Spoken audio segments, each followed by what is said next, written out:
real hard truth. If you don't connect the dots, it's just a mass of what's all this about.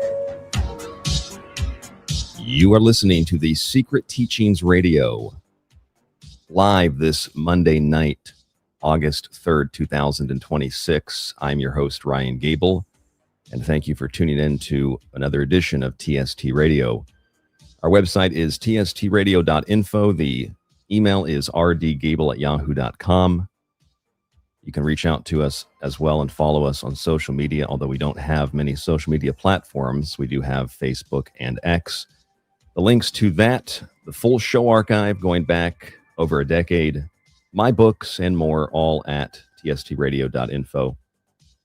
For those of you who have not seen the promo tonight, you're in the dark as to what the topic is.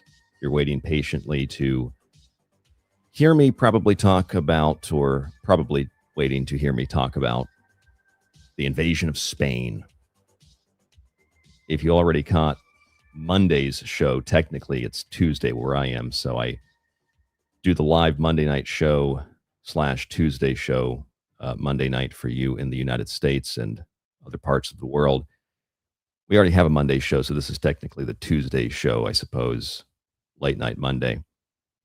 So you might have been surprised to not hear me discuss Spain on Monday's show, especially considering what people are saying about Spain, especially considering what the conspiracy theories are, although they're not in any way, shape, or form conspiracy theories. They're not even really conspiracies. It's all right out there in the public record. It's official statements from people like the son of the Israeli prime minister, people like Ben Gvir, people like the UN envoy, permanent UN envoy for Israel, people that are high-level officials in the U.S. government who voted on the exact issue that we just witnessed in Spain, giving Morocco that Spanish territory, that they have a claim to it.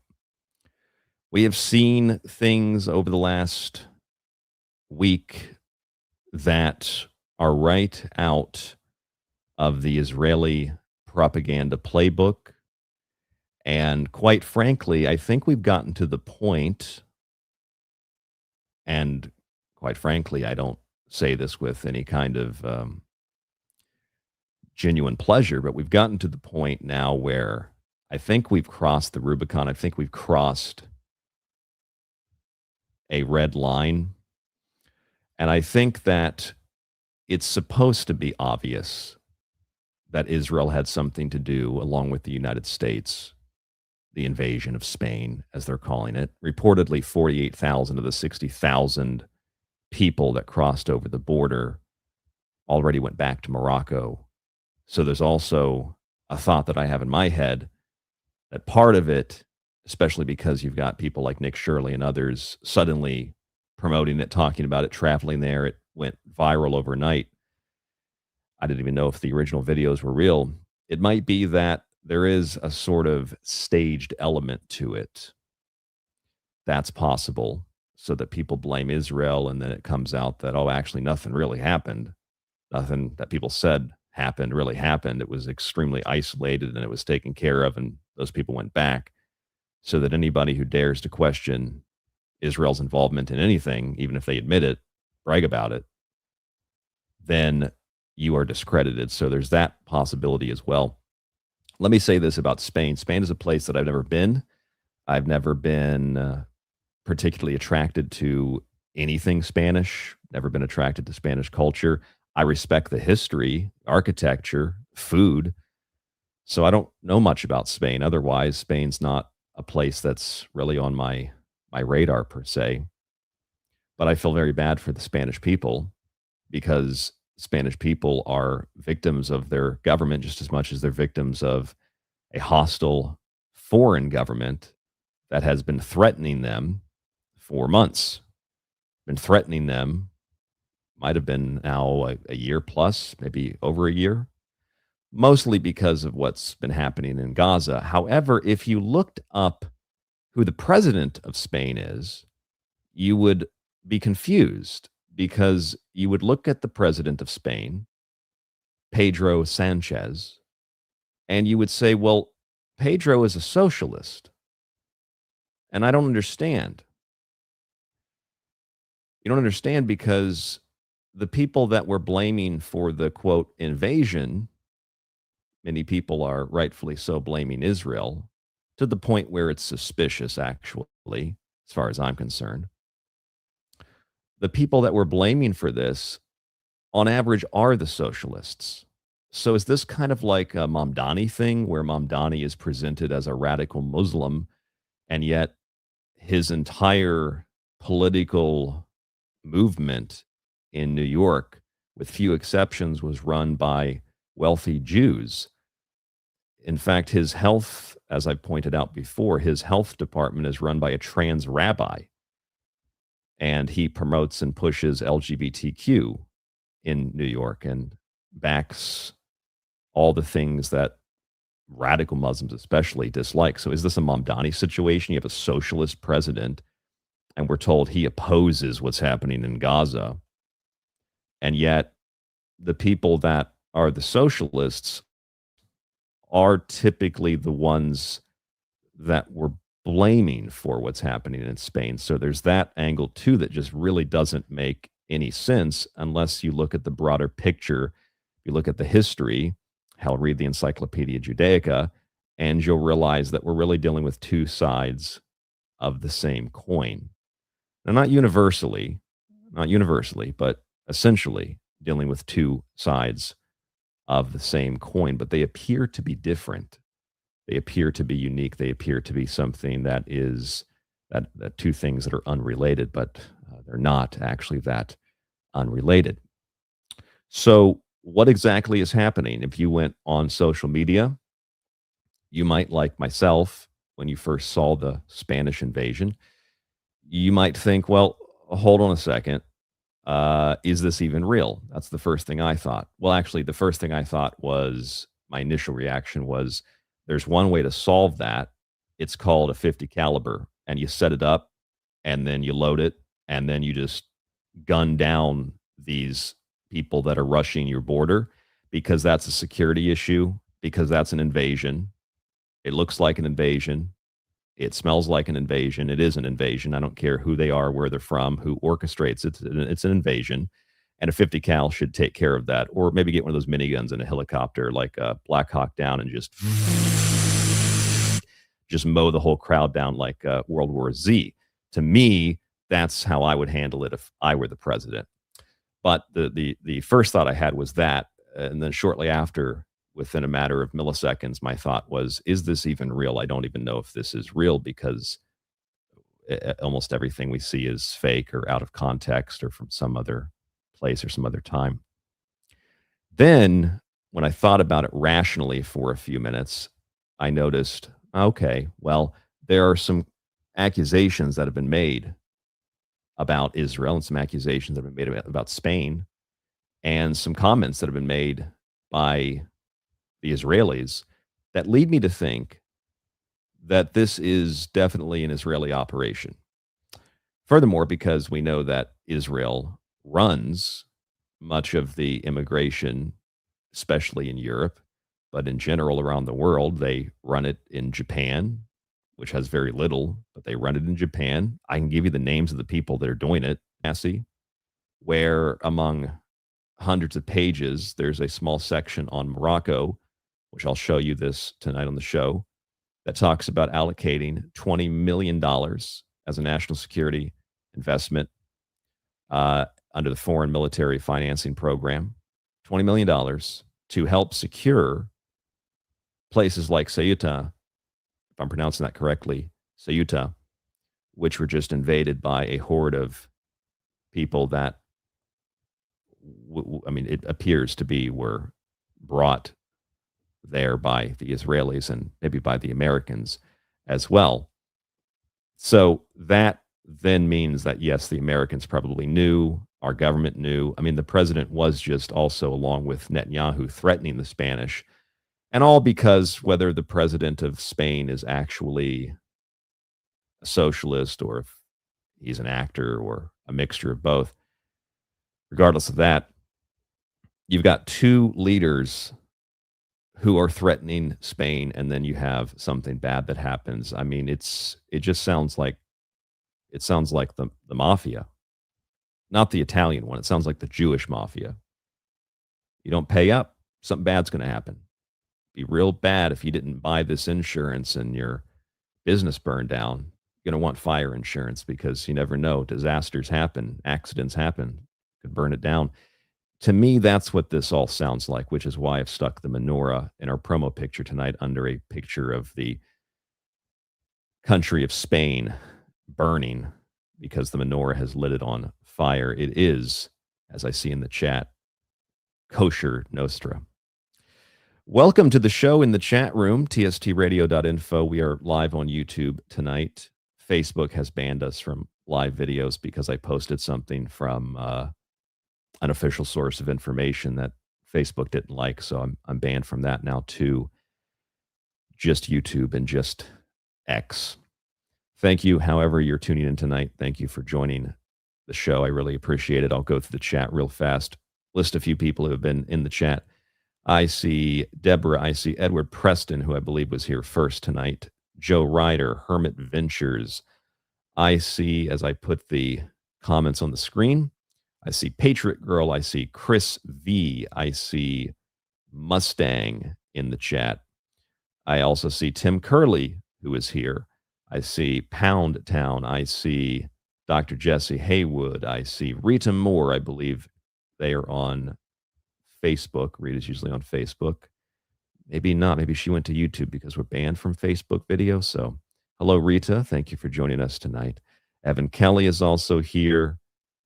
And if I scroll down to the bottom of this list, I see Chopticon is here. I don't know if I've seen you in the chat before. Patrick Hartman is here as well. Fran Coy is here. Through the Darkness. More people are commenting as I scroll through this. So bear with me just a moment. Noka is here as well. Let's see. Lavelle is here. Hello, Lavelle. Spain needs to learn to keep Israel's name out of its mouth. Well, that's what they've threatened them with. Don't talk about Israel, even if your president is run by Jewish socialists. So anyway, however you're listening, wherever you're listening, if you're in the chat or if you are listening to this, most of you are later in the archive. Thank you for tuning in. Hey, if you don't like those advertisements throughout the show that you hear, you can subscribe to the ad-free show at tstradio.info. You're on YouTube and you find us by chance, or if you see a short or something like that, know that this show is a radio, audio only, primarily show. So it's in the archive where you can find us. If you don't like the ads, you can sign up to the ad-free show. The links are all below. I also see Jay Curry here as well, and Cheryl Visconti, and Mr. Hatman, and ML Ebb, and Brad Pitbull. Hello, hello, hello, hello, hello. Thank you for joining me on the show tonight. Let me blow up your comments a little bit on the screen here so that they're a little more visible, kind of small. There we go. I think that looks better. All right, so let's get into this. Let's look at the details of what is reportedly happening, or what did reportedly happen in Spain. Let's take a look at some of the news articles to start off with tonight. We have New York, the Times of Israel. We have the Middle East Eye, Al Jazeera. We have some Israeli publications, Jerusalem Post, and some others. When I show you these, it's not because I trust the source of information. It's because we're just sort of trying to get a baseline, trying to get a general idea of what's being reported or what was reported. Some of these articles are a couple days old. And then we can go from there and try to figure out what exactly is happening, if we can figure out what's happening. So here's the New York Post, July 31st. Thousands of illegal African migrants overrun Spanish enclave, turn streets into open toilets and bathe in fountains. Somebody referred to it as an apocalypse. About 60,000 illegal migrants from Africa flooded into Spanish enclave Ceuta this week, prompting Spain to deploy its military, which reportedly didn't do anything because they were given orders to facilitate rather than stop. Although I don't know if that's entirely true either, because you know how conspiracy reports are. Everything's a stand down now, even when there's not a stand down. So who knows? Yes, Chris in the chat, this is the narrative, whatever the narrative actually is. So 60,000. Now, obviously, when you look at this group of people coming in, I'm not going to repeat the talking point of military age men, because I don't think that that really adequately explains it, and I don't like repeating talking points and tropes. However, if you look at the images or if you look at the videos, that's what I initially saw was a video. What you see is thousands and thousands of people that no matter what you think, whether it's good or bad, whether you think it's something that's really I don't know, it's a positive thing for Spain or a negative thing for Spain, if it's Israel running it or the US running it or something like that. You just set all that aside for a moment. 60,000 people is a lot of people, and there's no possible way that 60,000 people at the same time just decided organically to rush into this Spanish territory, especially when they had to come on like boats, right? So I don't think that that's organic in any way, shape, or form. And I think that's the first and the most obvious piece of information that you can see with your own eyes that indicates, well, something's obviously amiss here. Something's obviously not right. And then if you looked at, for example, a map of the region, I had to look at a map again to kind of get my bearings on what this actually is. Ceuta is right on the tip, right there in the Strait of Gibraltar. And that indicates, considering that we have an issue with the Strait of Hormuz, and you look at a map and you kind of look at the waterway and how it stretches around all the way into the Mediterranean Sea, and then you get to Israel, it kind of makes me think that, yeah, this is probably a very, very staged thing. Now, for the record, most people came on foot, on land, the border of Morocco and Ceuta. There are some videos of people coming on boats. I'm not sure exactly where they came from. Maybe they came from another part of Morocco. I don't know. That's just what I've seen, the videos. That's what I've seen in the photos. I'm not entirely sure what's real and what's not real. I'm just reporting what's being reported. So this probably has something to do with maritime traffic. This probably has something to do with commerce. This probably has something to do with those things, especially because Israel seems to be implicated, and especially because the Jews have for thousands of years been the merchants who have, in one form or another, controlled the seas. Yes, the British Empire controlled the seas at one point, but you know those pirates that people really like? They think pirates are sexy. Do you know who a lot of the pirates were? A lot of the pirates have always been Jews, because when there were blockades, for example, of the colonies during or prior to the American Revolution, during the American Revolution, do you know who the pirates were? They were Jewish merchants who were working for both sides, profiting from the conflict. They sold arms, they sold supplies to the colonists, they sold arms, they sold supplies to the British. So the Jews were the pirates, and they had a lot of control of the water. So anyway, this is the story from the New York Post. You can see some of the videos, some of the pictures. You know, for many of us, we may have had, I don't know, a little bit of sympathy or something at one point or another for people like this. Now I just think that scene from Black Hawk Down where they just mow down the people on the roof.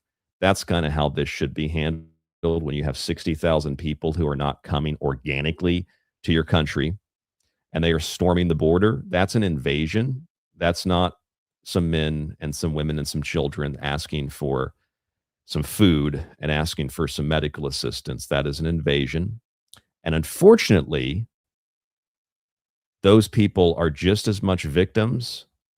Maybe not all of them, but many of them are just as much victims as the people of Spain are, or the people of England, or the people of Ireland, or the people of any country where powerful groups, wealthy groups, organized groups run these individuals out of their countries and put them in yours because they want control of that territory, or they want to punish people for not supporting their territorial grabs, which appears to be what has happened in Spain. So here are some more of the pictures. One person poops in the street. That's an everyday occurrence in India. And, it's presented as some kind of like invasion of street poopers. I mean, it could have been one person. It could have been 100 people. Really, if you look at the 60,000, most of them went back. I think that the majority of them didn't poop in the street. But I've seen this, and I know that this is an unpopular take. I've seen this in places where they don't have migrant problems. So I don't think that this is exactly a migrant issue. When I lived in Rochester, New York, which smelled like urine and feces and marijuana every day, all day, you almost never got a nice, maybe in the winter time, that crisp winter air, usually mixed with marijuana, but usually you didn't smell the piss and the shit as much in the winter time. But when I lived there, I would see people pissing and pooping in the road, maybe not daily, but weekly. And they weren't migrants. The people that they definitely weren't migrants. So we like to blame migrants for everything. And we have very serious problems everywhere I've ever traveled in the U.S. with people defecating and urinating in the streets. They're not all migrants. That's the point. So yes, we can blame migrants. We can say, oh, that's the Indians, that's the blacks.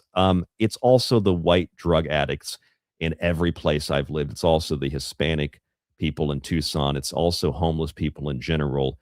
It's people that don't have anywhere to use the bathroom. It's people that are just they're one step above, if not one step below, animals. So let's just get that straight rather than repeating talking points, because that's what you normally get when you hear reports about stuff like this. So here is a report. They show the border and they show how the migrants were getting in. This map appears to show that they did take boats off of the land here around the border and into Ceuta. Who supplied the boats? Where did the boats? 60,000 people is enough to fill. I mean, that's like an NFL stadium. I think of going to hockey games in Tampa, and the Tampa stadium, or arena rather, holds 19,800, I think, about 20,000.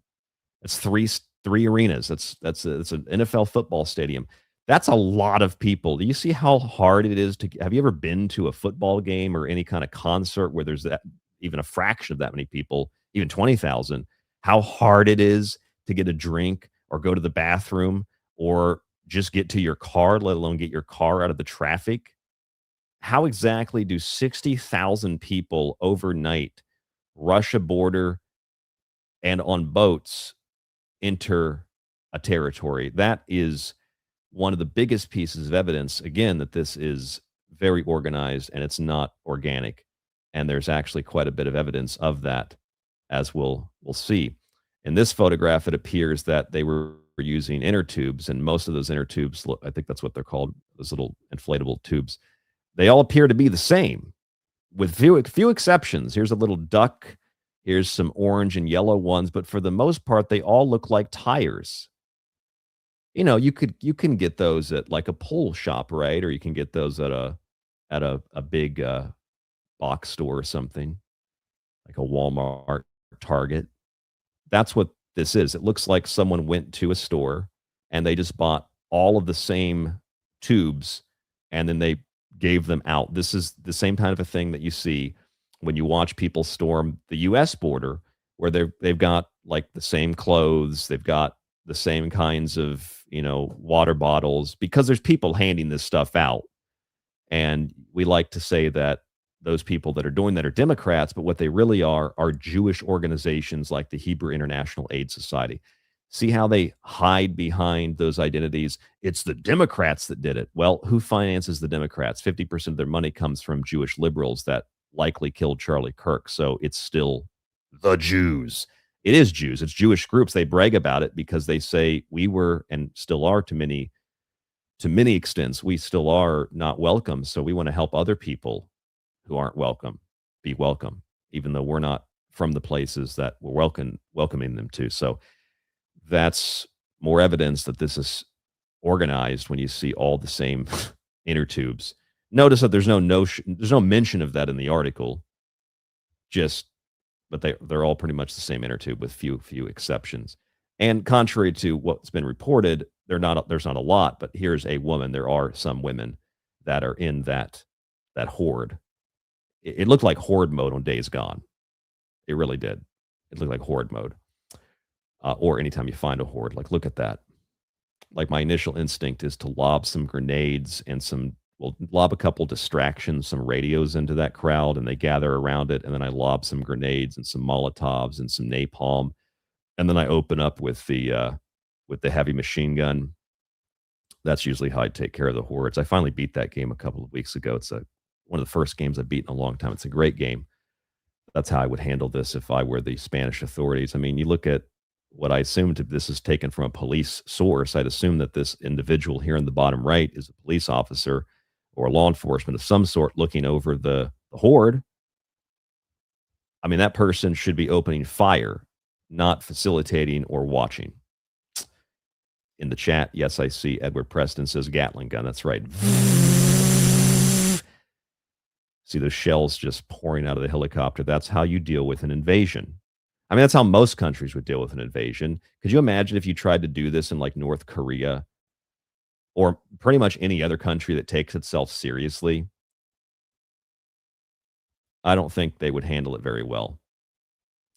And you can see them using the tubes here, all the same tubes. Here's the authorities facilitating it, which as far as I'm concerned, those authorities are just as culpable as the people that put them on boats and people that put these people on the tubes and told them to surge the border. Just as culpable. All right, now that's essentially the official narrative. Those are some of the official story, talking points, pictures, etc. Now, what do we do with the information? Now, notice there would be no issue, and there is no issue if you were to accuse anybody else of doing this. In fact, that's kind of the point. They've accused Islam of orchestrating this. They've accused, and by they, I mean the media, and I mean influencers and bots and people that are agents of, have accused Islam of doing this. It's Islam, it's the Muslims, it's the Muslims, it's the Muslims, it's the Islamicists. You know, it's so strange that something can be so obvious, and yet as long as you just put a name on it, a different name, people are so easily distracted. Like if you just call a concentration camp a moral concentration camp, people are like, oh, that's fine. It's a moral military? That's okay. If it's moral and they're committing acts of atrocities and genocide, if they're moral, it's okay. So you just call yourself moral. That's what everybody should do. They just call themselves moral when they, rob stores or rape people or kill people. I'm a moral criminal. Apparently it's that easy. You just have to call yourself moral.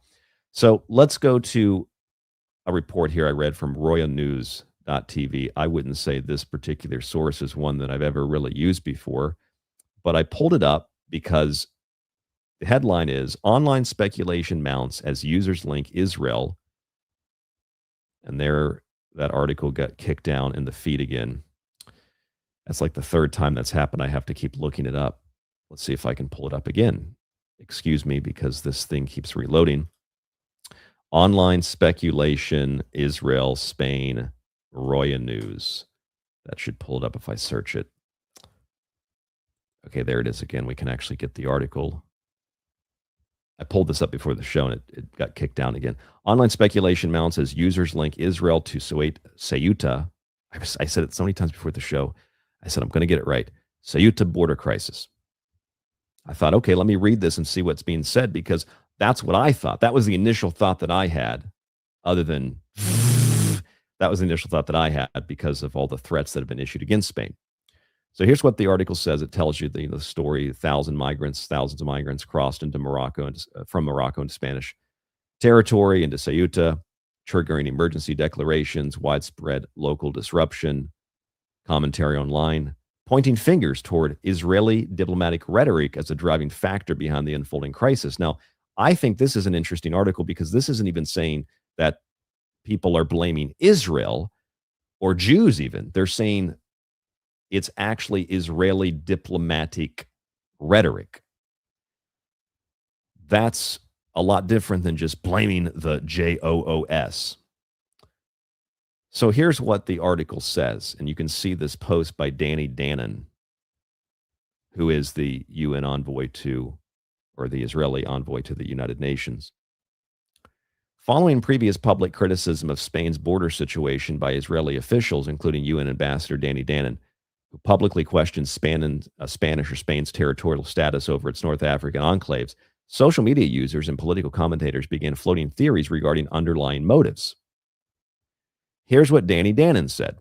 Spain, which never misses an opportunity to lecture Israel, has declared a state of emergency in Ceuta following the crisis over its immigration policy. Maybe before it continues lecturing us, it's time it explained to the world while it still maintains colonial enclaves in Africa. Now, quite frankly, probably because I'm not really that incredibly interested in this particular geographical region. Like, I've never really been a person who wants to go to Spain. In a way, I guess I would go if it was free. I just probably can't afford it, and I just not really as interested in the culture. No offense, I'm just not as attracted to it. But I do respect it, and I'm just not as interested in that part of the world. So I'm looking at that, and I'm learning, like most of you probably are, like what Ceuta is. I never even heard of this place before, quite frankly. I think I'm pretty good with geography, but I'd never heard of Ceuta. I know the Strait of Gibraltar because there's a lot of links between that and Atlantis, but I didn't know Ceuta, didn't know what it was. So I had to learn, like many of you probably had to learn, what that even was. So it seems really, really, really niche or very specific for Israeli officials, because you'll learn here soon that this specific enclave has been at the center of threats made by the Israelis over the last couple of months, or over the last couple of years, perhaps even, if you go back far enough. And so it becomes extremely suspicious when Israelis are threatening and saying, hey, you need to take back this territory from Spain, because Spain has been critical of Israel's taking of Gaza or taking of Palestine. And then Danny Danon says, maybe it's time that you figure out your own colonialism, your own colonial issues, before you lecture the Israelis about this. But remember, Spain is run by socialists. So socialism is a Jewish political movement, according to the Encyclopedia Judaica. So once again, it feels as if we're dealing with two sides of the exact same coin. And if you don't believe me about the Encyclopedia Judaica, I just don't know how many more times I have to actually show you the Encyclopedia Judaica and what it says about socialism. It kind of gets old to have to show the same thing every week. So this internet commentary, because of the commentary of Israeli officials, has led to accusations of horrible conspiracy theories, even though here is Yair Netanyahu back in 2019 saying, dear Arabs and Muslims, want to free occupied Arab Islamic lands? Here's a good start. And he lists in this little Spain, North Africa possession map, places like Ceuta. That was in 2019, which would then, by the way, if it's not incredibly obvious, that would also dismantle the narrative that this whole Gaza, Palestine, colonial occupational thing began in 2023. Because if people said, like myself, hey, this goes back before then, till the 40s, you were told you were an anti-Semite and a conspiracy theorist. Here is Yair Netanyahu saying in 2019, if you really want to free occupied Arab Islamic lands, here's a good place to start. Go after Spain. This is the son of a prime minister, and this guy is speaking as if he is a terrorist, because that actually is what he is. He's a terrorist threatening, reportedly from his high-rise, was it a condo apartment in Miami, threatening Spain with invasion, threatening Spain with essentially war. Spanish authorities should have gone after this guy. Yair Netanyahu is a terrorist and a psychopath, a sociopathic, psychopathic, Machiavellian, dark personality trait, just whatever word we piled words on. He is all those things and more. He is a demon from the deepest pits of hell. And Spain should have been going after people like Yair Netanyahu. But why do you think they don't? Why do you think that the Spanish government just plays lip service to things like this? Oh, you better watch out what you're doing in Gaza. Because Spain's government is ultimately run by the same exact people that run our government. And in that way, the whole thing is staged. Like, it's real, but it's also kind of staged. Because what it really is, I think, when you boil it all down, is you get this concentrate of this is a threat to the rest of the world. This is a threat to countries that aren't controlled by socialist Jews. This is a threat to countries that aren't controlled by Israel. This is a threat to every country in the world who dares to question the Israeli government, who dares to question their actions, who dares to question their influence on their government as far away as East Asia. This is a threat.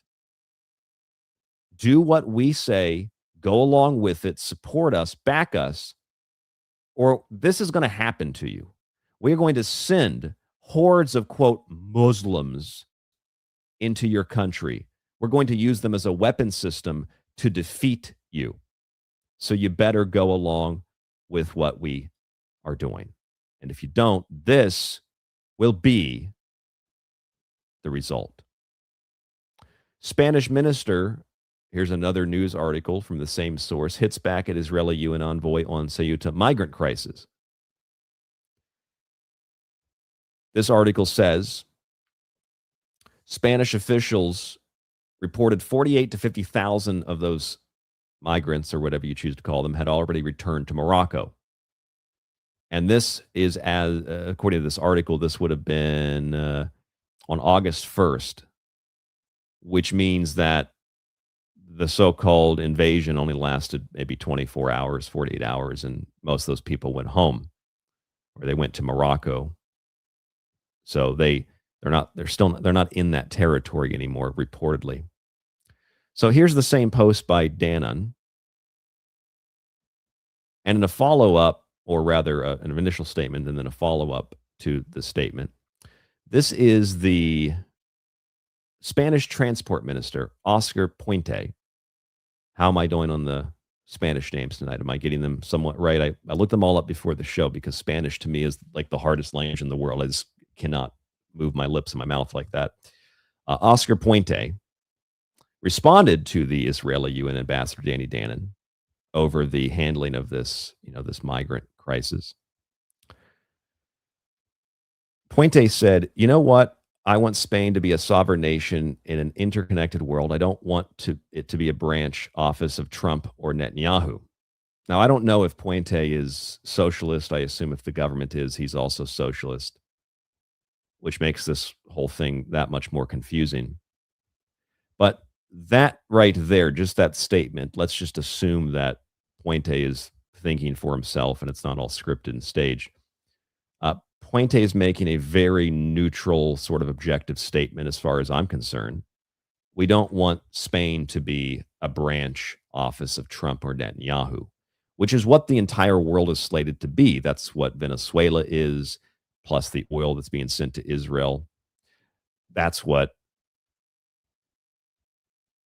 Colombia, Ecuador, Argentina, that's also what Ceuta essentially is. And it has a lot to do with the Strait of Gibraltar to move shipments, just like Venezuela did. I mean, we use the U.S. military to get cheap oil for Israel, but not for America. And then we force the Strait of Hormuz closed, and then we complain about how they don't have, we don't have access. Like, it was completely open before you decided to bomb their schools. So the level of gaslighting is unbelievable. But that is essentially what Puentes is saying is true. If you just go along with what the Israelis want, then you just become a satellite of Israel. You just become a branch office of Israel, and you're subject, even though the country is run by socialists, you're subject to what they want. You're subject to what they demand. And that is one of the greatest lies of history, is that the Germans were trying to take over the world. It's actually, yes, a Jewish conspiracy. The Jews are trying to take over the world. They believe it is their right and their duty. And that's why they have settlements from Argentina to Ukraine. That's why their goal is to conquer openly and officially all of Europe, the United States, North America, etc. Who do you think runs the Technate? It's people. The North American Union Technate is run by people like Curtis Yarvin, Yuval Harari, Larry Ellison. It's run by people like that. Jewish supremacists that, based on their beliefs, think that they have a right to rule the world. Nazism was never going to take over the world. Supremacist Jews openly state that that is their mission, that is their belief. Here's the Times of Israel, just as another source of the report. Israel's UN envoy sparks Spain spat with accusation of colonial enclaves in Africa. Okay, so we have Danny Dannon saying, well, I mean, you're complaining about what's happening here and with Palestine. Why don't you deal with your own colonialism first? And for anybody who is willing to accept that narrative, I suppose it makes sense. Like, don't throw stones if you live in a glass house. I mean, you are doing the same thing we're doing, so what's the big deal? I mean, there is a little bit of a difference. I mean, these Spanish territories weren't taken in the last 5 years or something. Like, it's what's happening in Gaza has been ongoing, but the genocide has been expanded greatly since 2023. You know, it's a little different, but let's see when did Ceuta become Spanish territory? Let's see what year. I should have looked this up before the show. Didn't even think about it. Ceuta became Spanish territory in 1580. All right, so that's several centuries ago. That's a little bit different than dropping white phosphorus on schools and hospitals, double tapping hospitals and killing reporters and medical workers and journalists. It's a little bit different than calling your genocide a moral genocide. That's a little bit, when you're doing it in real time, it's different than a country that has control of a territory and has had control of a territory since 1580. And also, for the record, I am not anti-colonial. Let's just get that straight. I'm not pro-colonial either. I think that those kinds of arguments and debates miss the point, and I think that they're kind of irrelevant and silly and stupid. So I don't like to engage in them. I think that they're kind of a waste of time. Thank you in the chat, Tim Curley, Dr. Jesse Haywood, and some others, Noka IC, mentioning my new book, Protocols of Goyim. If you want to learn about all of this, it's all in the book. Didn't predict it, just this is the same kind of a thing that has happened all throughout history. Here is the Middle East Monitor. Ceuta crisis sparks online speculation over Israel's role in pressuring Spain. Here is an opinion piece from Al Jazeera. Don't really trust opinion pieces, but just this is the narrative that the I guess you could say the alternative or the opposite or the 180-degree narrative is Spain being punished. In the month leading up to the crisis in Ceuta, pro-Israel voices conspicuously raised the issue of the enclave. It's an opinion piece, but it's 100% factual, that statement. That yes, we just looked at one of them. We looked at two of them, actually, with Netanyahu's son. This is Ynet News. I don't know why this particular source is considered credible anywhere, because it is one of the it's one of the most advertisement heavy websites that I've ever been to. It's just like total garbage, but for some reason it's considered a relatively reputable source, I suppose, for Israeli news, or at least that's what I've been led to believe. They don't even have their text in black. You have to highlight it to see it in white. But I saw someone in the chat mention this, so let's look at the article real fast. Abraham Accords reach the Strait. How Israel can help Morocco reclaim its north. U.S.-Spain tensions over NATO, Iran create opening for Morocco to press claims on Ceuta and Melilla, with Israel positioned to back Rabat diplomatically within U.S.-led alliance that increasingly favors cooperative partners over European holdouts. Okay, this was back in April of this year.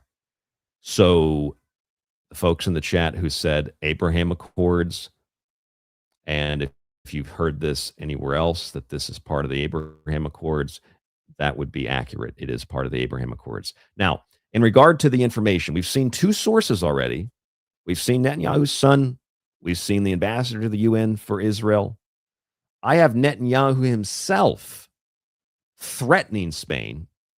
We also have Israeli accounts. We have Ben Gvir. We have more statements from Netanyahu's son. We have the Mossad.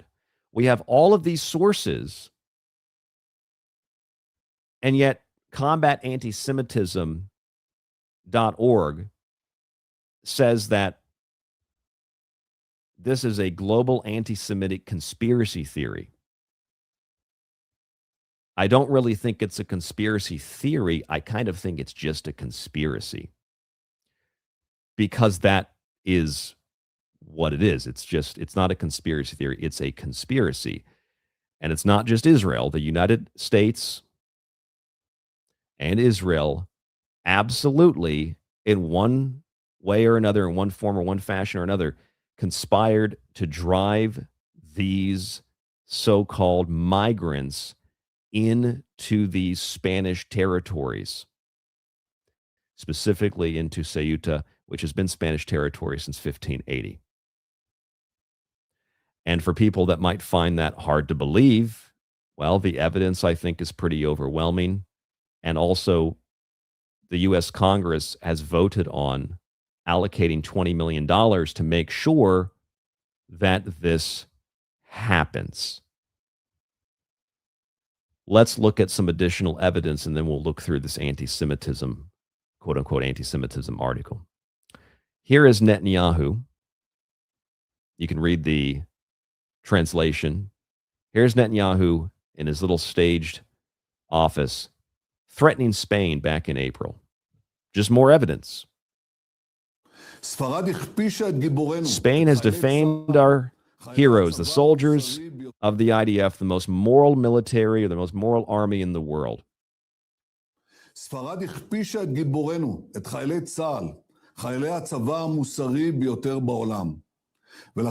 Therefore, I've instructed today to remove Spain's representatives from the coordination center after Spain has chosen repeatedly to stand against Israel. Those who attacked Israel instead of terrorist regimes will not be our partners regarding the future of the region. I am not willing to cooperate with this hypocrisy and hostility.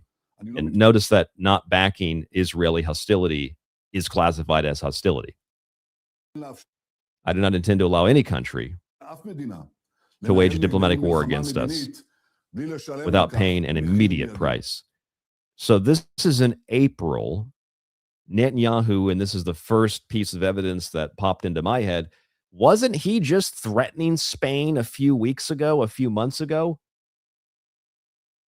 Is that not suspicious that Netanyahu, his son, the UN ambassador, and a bunch of other people, including Ben Gvir, are all threatening on record the Spanish, and then suddenly there's this massive, quote, invasion, and they're like, well, you better what? I mean, these are colonial hubs. I mean, you're going to lecture us about colonialism. You got your own problems to deal with. Enjoy those Muslims.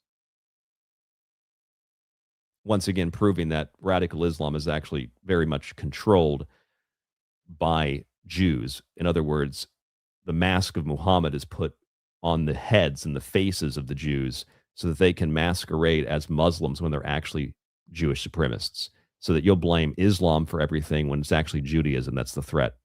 And hey, I didn't see this until the show tonight, about 10 minutes before the show. Here is President Trump essentially threatening Spain. Spanish line, the Spanish, the members of NATO, but not very good members of NATO. They say, no, we don't want to help other people. What are we doing, huh? They are not behaving nicely, but they will learn.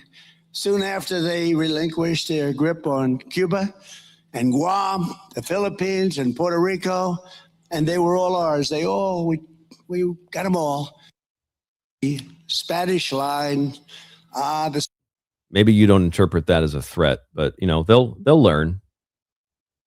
I mean, when you have the president of the United States, when you have the prime minister of Israel, both in effect threatening Spain, and then this happens, that's really, really, really suspicious. I mean, if somebody threatens you, and then what they threaten you with, maybe it's vague, maybe it's not, but something bad happens to you tomorrow after you were threatened today, you're probably going to blame the party that threatened you. That makes the most logical sense. If somebody is threatening a politician or somebody in the community, and then that person turns up kidnapped or dead or assaulted, you're probably going to go to the source of the threat and you're going to investigate them because they're probably the guilty party.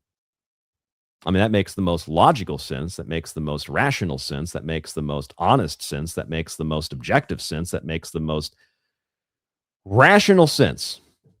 It says that's a rational thing to think. It's not irrational to think that. Here is a very famous video. This is Barbara Lerner Specter saying that Jews are responsible for forcing this migration onto Europe, and that the Jews will be looked at poorly for this and hated, but it's necessary. So this is not my opinion. This is a Jewish woman named Barbara Lerner Specter. You might know who this is. Listen to this. If it will actually play. It appears it's going to load and load and load. I'll have to reload the page. For some reason, and I don't know why, for some reason these X videos do not load very well when I do the live streams. I'm not sure why that is.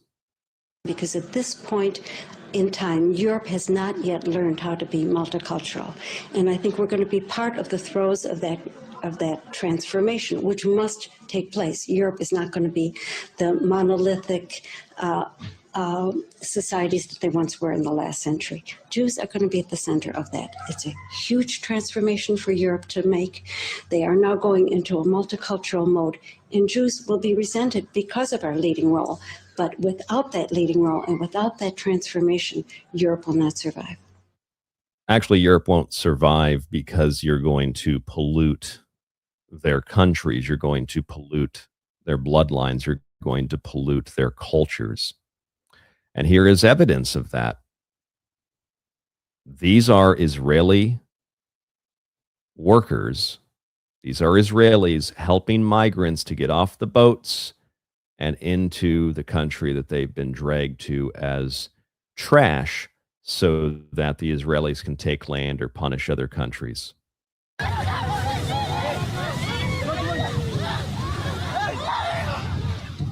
I have, for the record, I have zero emotions, zero sympathy or empathy for these people. Zero. Just make that really clear. You're a monster. No, the monster is this Jew who is helping these people invade this country. day, thousands of refugees arrive on this shore. Waiting to help them on the beaches of Greece are the last people the Syrians might expect. Volunteers from Israel. We see babies. Let's get this straight. The Israelis took control of Israel, Syria, excuse me. The Israelis took control of Syria, planted their flag in Syria, quite literally. We've installed what was a terrorist organization a few months ago as the leadership of Syria. We destroyed Damascus. And then when those Syrians rush out of the country, which was relatively religiously tolerant, and have nowhere else to go, who's there to help them into Greece? Jews.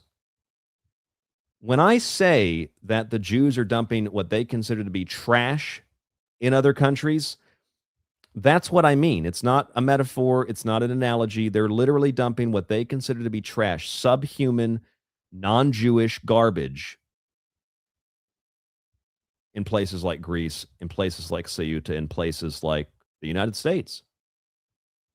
So they bomb them, they rape them, they torture them, they slaughter them, they bomb their churches, their mosques.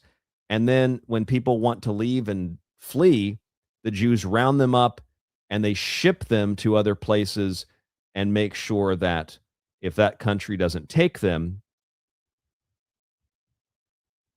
well, then that country might end up in the middle of a war or an economic crisis. At the very least, it'll be real bad PR. And they've got Jews on the shore helping those people come into the country. Waiting to help them on the beaches of Greece are the last people the Syrians might expect. Volunteers from Israel. We see babies which are only a few days old. Like you care about babies. You literally use white phosphorus on schools, you disgusting, vile Jew fuck. Old people at the age of 90, 95 even. And we get mainly people from Syria, also from Iraq, Afghanistan. You bomb Iranian children and then double tap them. Go to Hind Point with binoculars, searching and scanning the water, and you start looking for shekels. Black with orange dots in the view. And then it comes nearer and you start seeing the rubber boat and all the people on it. It's like 1, 2, 3. Oh yeah, she's chosen. Look at that face. It's a few minutes of chaos. Taking off the babies, people screaming, shouting, helping them. You know, a lot of them don't know how to swim. They're afraid from the water. Okay, I can't look at that woman's face anymore because that is not chosen by God. That's chosen by genetic deformity, whatever the hell that is. I'm sick of this. And I think the rest of the world is sick of it too. And I don't know if I could show it to you on air visibly. I think if I got it and showed it to you, it would probably cause an issue with the YouTube video. People already don't see the shows most of the time when they go live. But if I went to get a copy of Mein Kampf right now, which I have the Murphy edition from the original Murphy edition from the 30s, the Murphy edition of Mein Kampf, I don't know about the newer editions, but the Murphy edition of Mein Kampf has some very interesting text in it. Can I read it to you? I have it here. I just can't. I don't really want to show it to you because if I show it to you, it'll, oh my God, he's got a copy of Mein Kampf, and then YouTube will probably censor the video or something or get it taken down. But I can read you what Mein Kampf says if you're interested. I know it's a horrible book, right? It's terrible. But maybe if you read it or if you listen to me read a little statement from it, maybe the rest of this will make more sense. Maybe the rest of this will be more clear. How could you learn anything from Mein Kampf? Well, let's just, based on the current situation, based on what we've seen so far, and based on what is evident and what is clear within the information that we've looked at, what we've listened to so far, and then you listen to what Hitler wrote in his book, and it's exactly the same. So I think what happens is people are scared to acknowledge that what Hitler wrote in his book might actually be true in relation to immigration. because it is true. What Hitler wrote in his book is true when he says that the Jews brought Negroes to the Rhineland, that they, I'll paraphrase this and I'll read it to you, that the Jews bring these people to places like Germany to pollute the bloodline. Oh, that's such a horrible thing to say. Well, the Jews literally don't like working with people who don't have their DNA. So it's a wash as far as I'm concerned. Okay, we learned about that in the Epstein files. But the Jews brought Negroes to the Rhineland. Okay, let me read this to you. This is just a little segment. This is from Mein Kampf. You don't have to agree with it. You don't have to like it. But the fact is, this is what he wrote. And it cannot be denied that this is exactly what's happening in Spain, Ireland, the United States, all over the world. Here it is. The black-haired Jewish youth lies in wait for hours on end, satanically glaring at and spying on the unsuspicious girl whom he plans to seduce, adulterating her blood and removing her from the bosom of her own people. I mean, you literally just saw Jewish men and women bringing poor, bombed out, what they considered to be garbage into, in that case, Greece, in order to do what Hitler is going to say and what he is writing. The Jew uses every possible means to undermine the racial foundations of a subjugated people. In this, or his, systematic efforts to ruin girls and women, he strives to break down the last barriers of discrimination between him and other peoples. The Jews were responsible for bringing Negroes into the Rhineland with the ultimate idea of bastardizing the white race, which they hate, and thus lowering its cultural and political level so that the Jew might dominate. Now, for the record, I don't believe in the white race. I don't really believe in the black race. You can classify people in these ways collectively and generally, but we shouldn't embrace whiteism, because whiteism isn't a cultural thing. Cultures build society and civilization, and they each contribute something different and unique. Spain, I don't even know if I don't know why Spain's, I don't know if I can call them white. I don't know what is white, but like the Spanish, they brought something a little bit different to the world than the Greeks did. And, you know, that is pretty much true for all European countries or Western nations. So I don't really believe in white people, just for the record. Anyway, the statement goes on.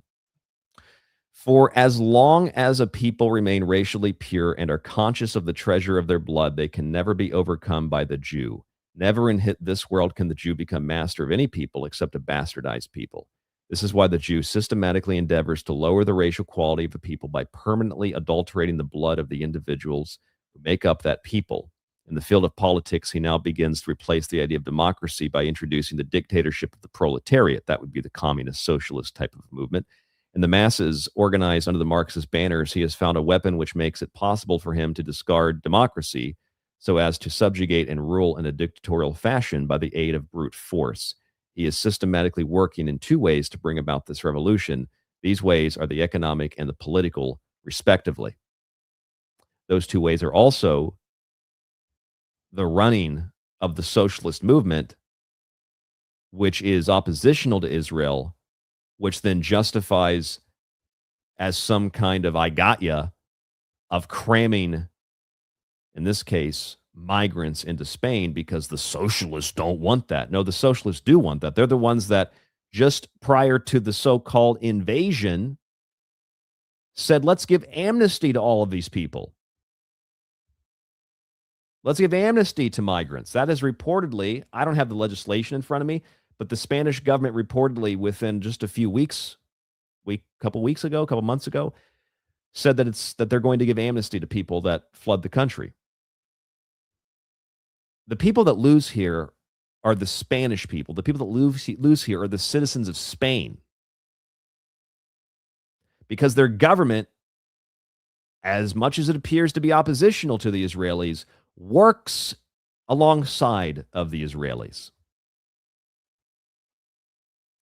At least that's what it appears like to me.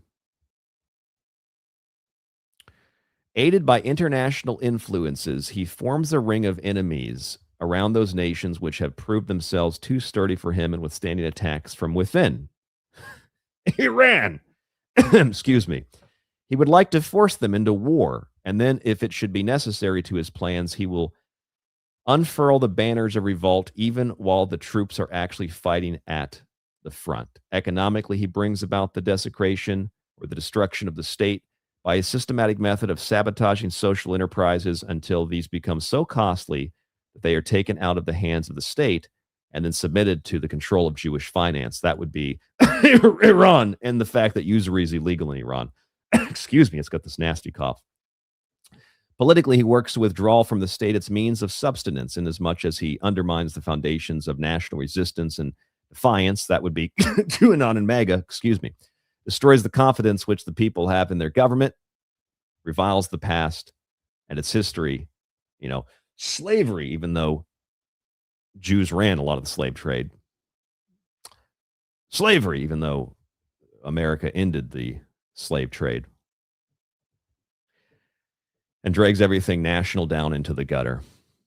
Right, so everything that's perceptually American, American flags and patriotism has all been totally and absolutely desecrated to the point where I'm ashamed to even be called an American, because it gets associated not just with obesity and diabetes and ignorance, but it gets associated with like Trump and MAGA, and that's not patriotism.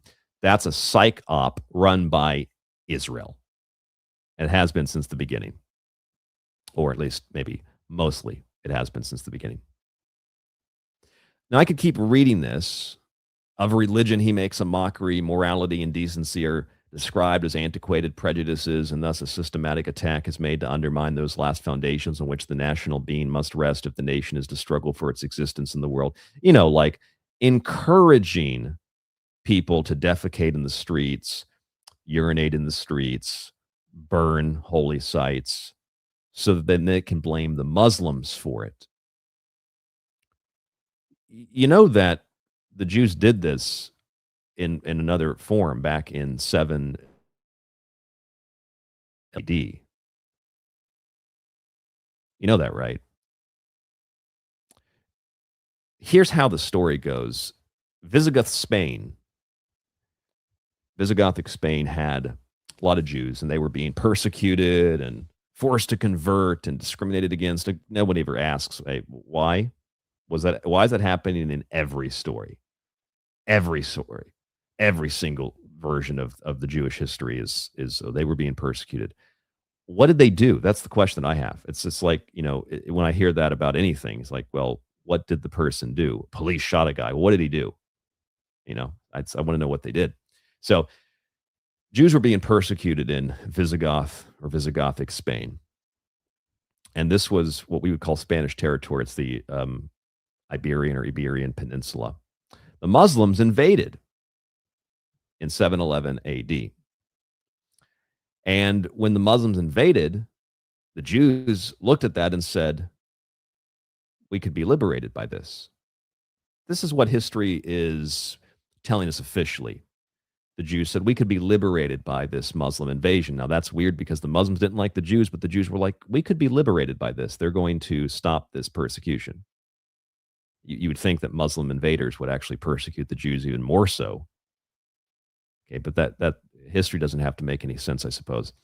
So some Jewish communities, actually many of the Jewish communities, gathered together with the Muslim invaders in the cities that they had captured and participated in the occupation.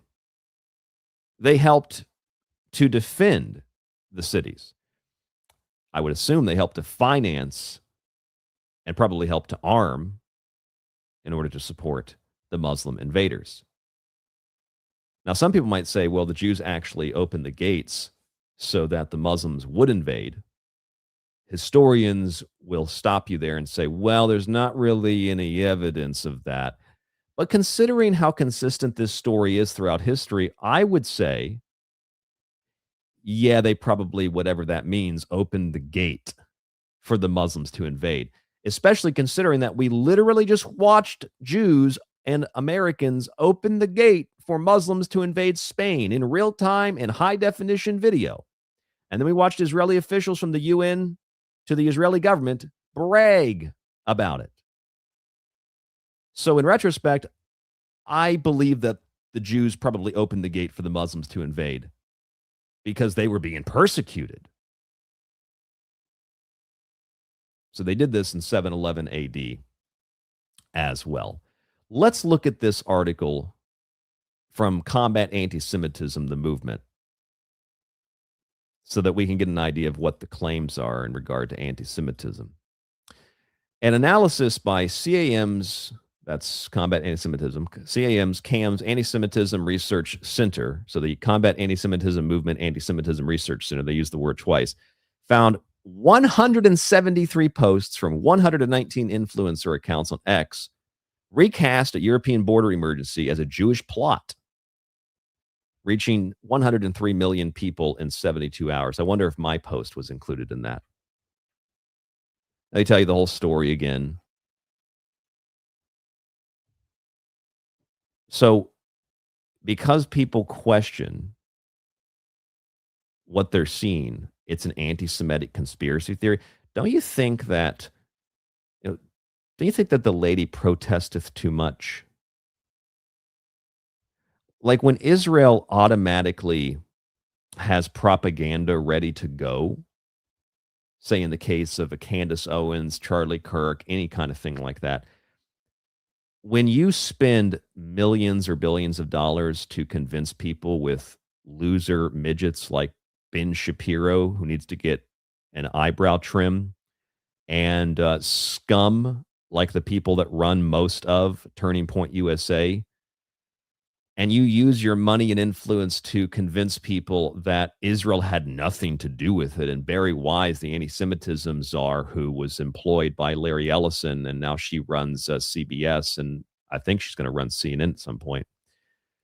And she has this really staged interview with Erica Kirk, and, Jew hate is brain rot, Erica Kirk says, because that's really what you should be talking about, not how, your husband died and how you, I don't know, had fireworks or something at his funeral, which is very strange. And you basically danced like a harlot at his feet. It was very strange. Anyway, you all know that story. But Erica Kirk does that interview with Barry Wise, and it seems like you're protesting just a little bit too much. A little bit too much. When you have that propaganda ready to go, already loaded, actually you've already fired it, and in slow motion it's spinning through the barrel. I mean, yeah, I think that you probably had something to do with it. And if these Israeli websites and groups automatically have this propaganda ready to go within hours, it tells you that they knew that it's going to be obvious. They know that it's going to be questioned. So they go ahead and get their proverbial ducks, their shekels in a row so that they can control the narrative. And that's all part of the conspiracy, controlling the narrative. Here's the Jerusalem Post. Extremist content creators spread conspiracy theories blaming Israel for Spain's migration crisis. Now, remember, what they would consider to be extremist would be somebody like myself posting, isn't it suspicious that just a few days ago, Netanyahu threatened Spain, President Trump threatened Spain, Netanyahu's son's been threatening Spain for years, Ben Gvir has now threatened Spain, that's after the fact, to be fair, and Danny Danon threatened Spain, among others. And so maybe the Israelis had something to do with it. And that's considered anti-Semitic.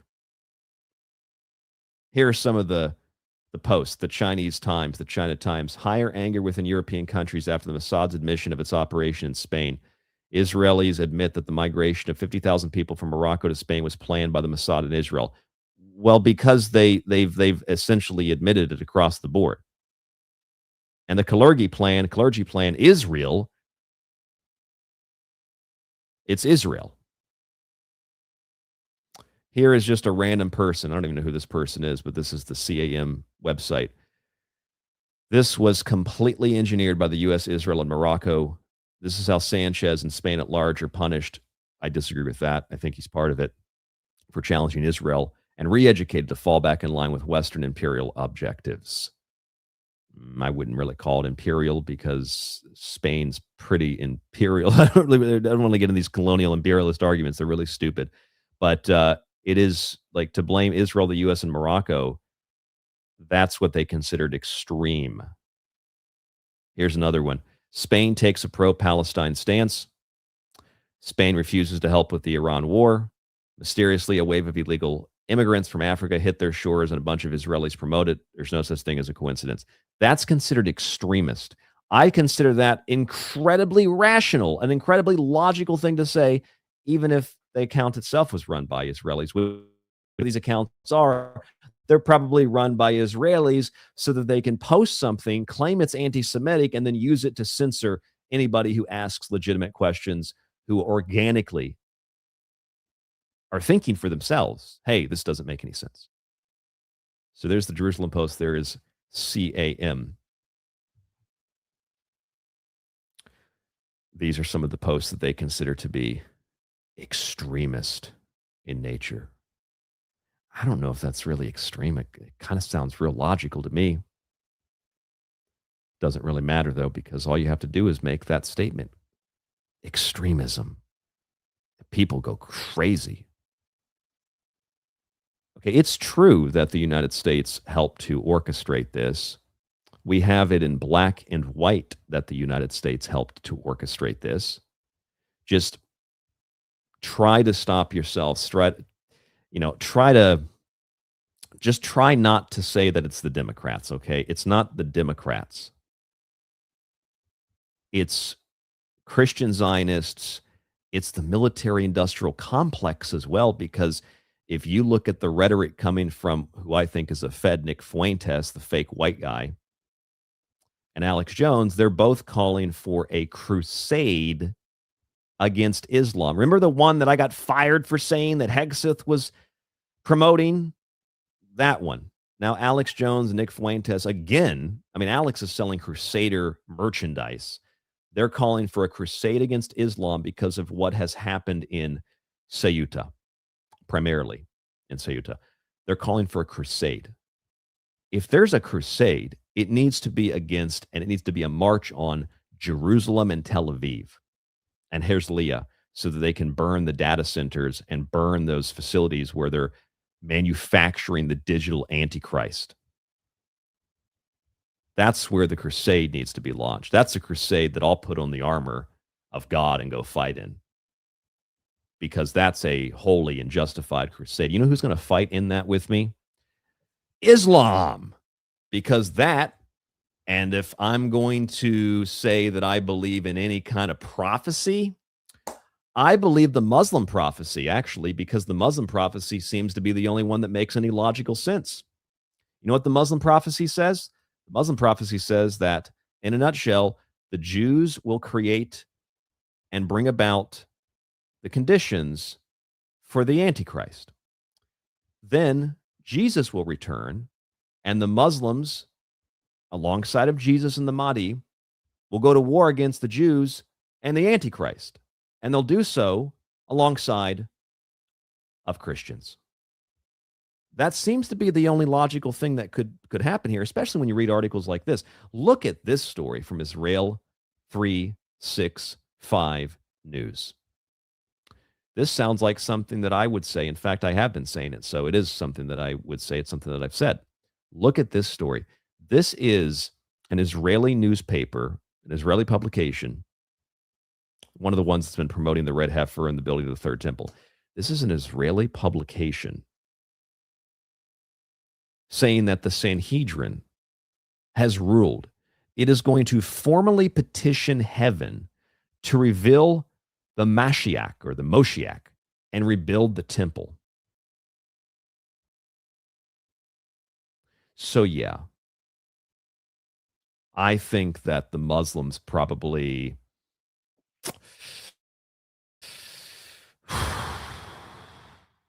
I think that the Muslim prophecy might be the most literal of all, because it appears that the Jews are going to create the Antichrist and that they're going to attempt to exterminate the Christians. They're already doing that with the Muslims. They're trying to pit the Christians and Muslims against each other to destroy each other, then the Jews can come in and mop the rest up.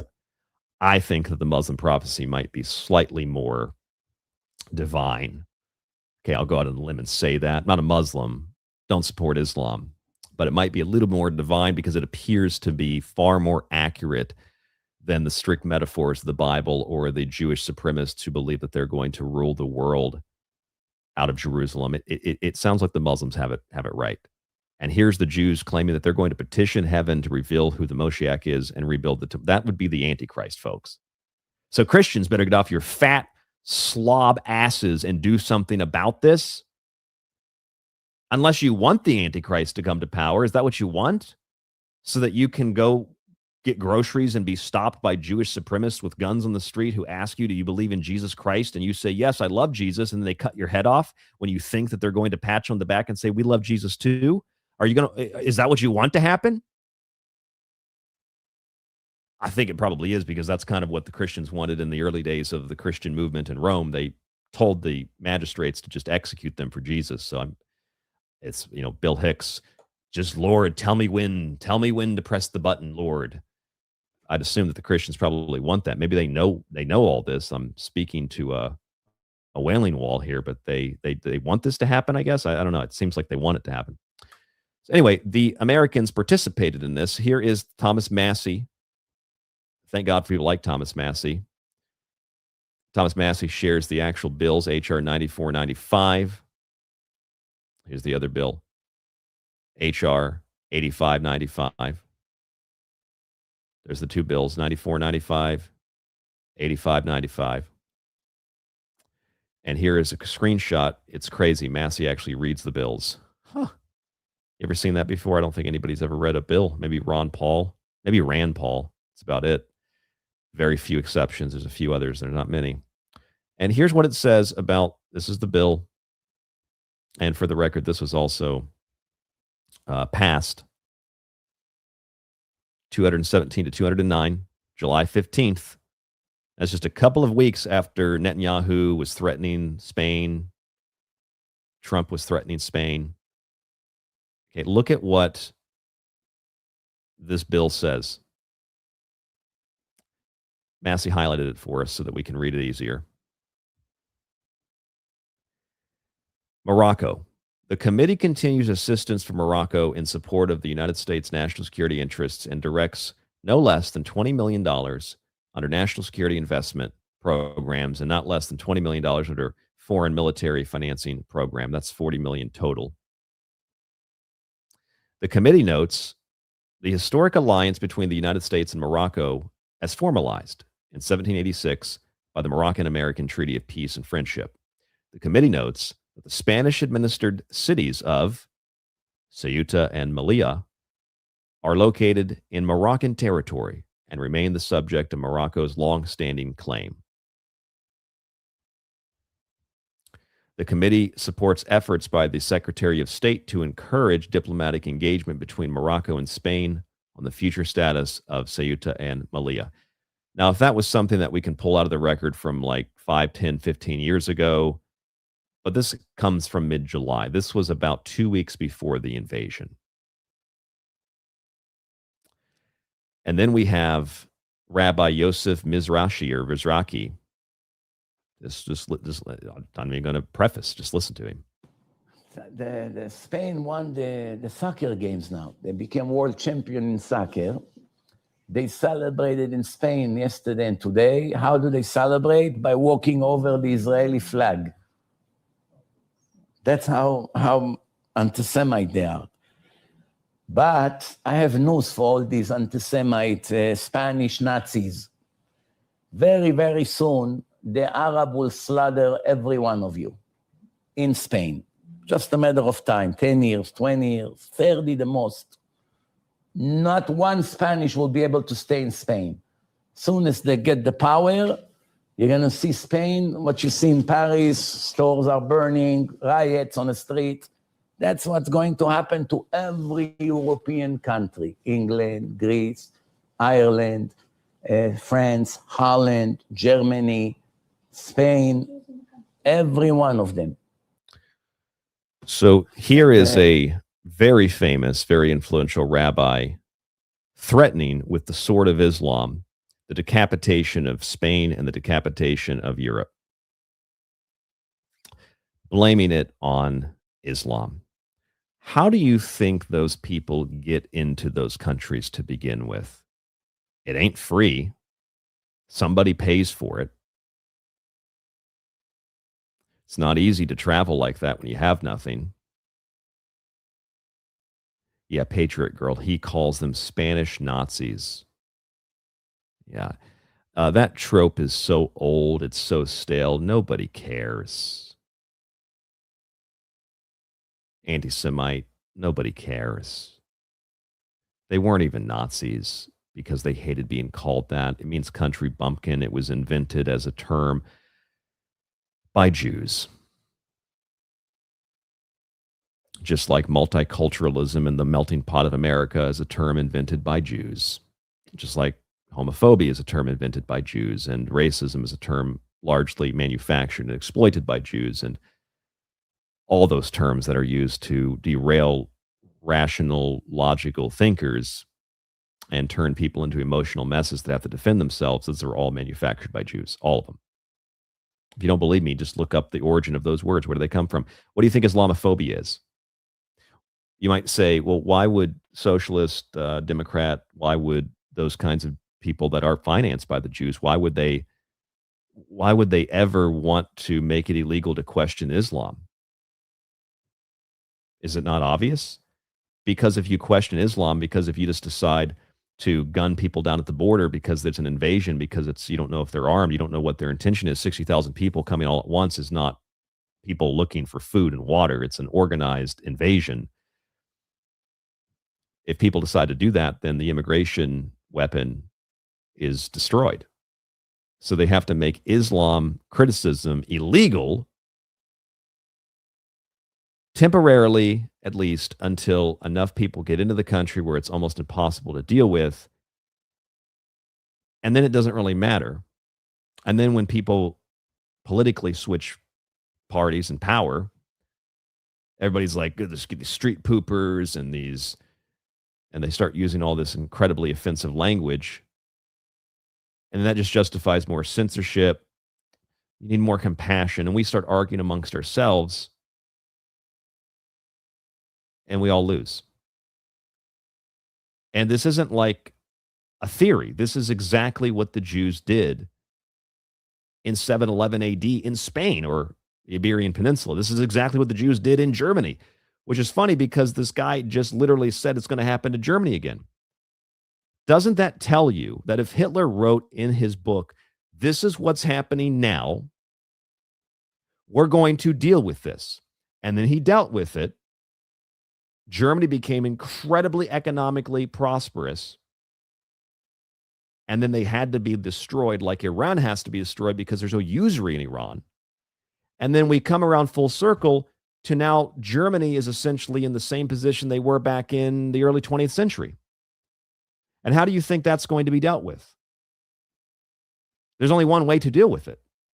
You have to become as or more radical, and you have to remove these people from society, not just the illegal immigrants. You have to remove the people that are bringing the illegal immigrants there. Just like I saw that incredibly racist, disgusting politician, whatever that Gonzalez, I forget what her name is, some Hispanic woman in Texas, I think. And she was saying, we got to pass laws to put, child rapists in prison. It's like, well, there already are laws for that, first of all. Second of all, she frames it as Islam. The number one country in the world with the most pedophiles is Israel. It's well documented. It's such an issue that their own newspapers say it's a problem. Why don't we just not tolerate any rapists of children? But they make it about Islam so that the Jews can continue raping and trafficking children, like the Israeli official who tried to have sex with a child in, Las Vegas, and then got sent home by a Jewish judge before decent law enforcement officials could do anything about it. Right there in Netanyahu's office. But no, we got to stop the Muslim rapists. You got to give these people an applause because it's really incredible. Here is a CBS interview with some of these migrants. Listen to this. This is a really incredible video. All these people have been told that they're not going to be able to get asylum here, so they're being turned around and sent back right there. No, they're not letting people stay. That's what the police have told us.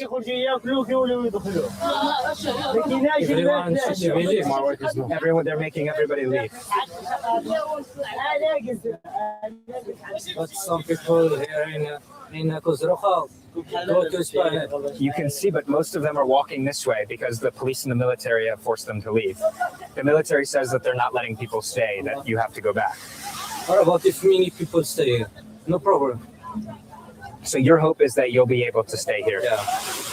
There's no problem. So you read a news article that said that if you came here, you could claim asylum and live in Spain. And you read that and then you decided to swim over. It says Spain is open the door. It said Spain has opened the door. This was on social media. On what, on Twitter or Instagram? Or? Facebook, Instagram. Everyone wants to be here. Why don't you want to go home to Morocco? No,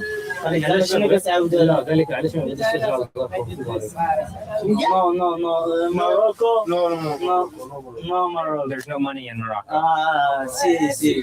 If you have family, children like that, you can be happy all the life. Do you have For the record, something I was reading related to this, I was looking into the Hebrew International Aid Society and their relationship with Morocco. They have a long history with Morocco. And if the HIAS has a long history with Morocco, I don't know much about Morocco. I know about some Moroccan food and some like movies that are based in Morocco, but I don't know much else. Yet I think that maybe there's not a lot of money in Morocco for the same reason there's not a lot of money in a lot of countries, because parasites suck the wealth out of the country. I would assume that Israel has something to do with that as well. Obviously, it's the Qatarians don't run the media. So who posted this on social media? And how do you get 60,000 people to drop what they're doing and just rush across a border?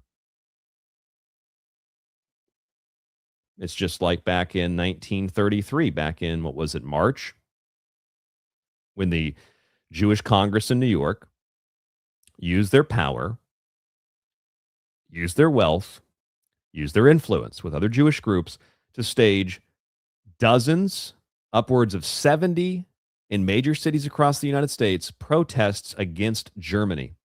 This is without the American public knowing anything that was even going on. All they were told is Germans are threatening Jews.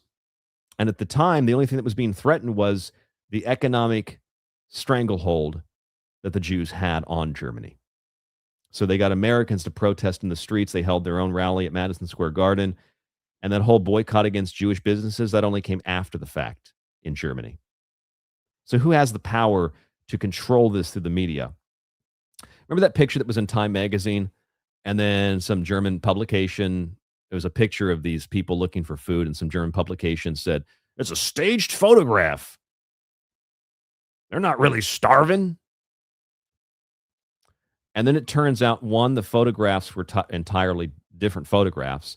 But it turns out that when they tried to blame Palestinians for putting that in the Newsweek publication, if you look at who runs Newsweek, or Time Magazine, my bad, Time Magazine, putting that in Time Magazine, if you look at who runs Time Magazine, Newsweek too, actually, it isn't Qatarians or Palestinians, it's Jews. So what, Jews let Palestinians publish propaganda in their magazine? Who runs the media that told these people we can't find, Facebook can't find who posted that and track it back to the source? Well, because the IP is probably Tel Aviv.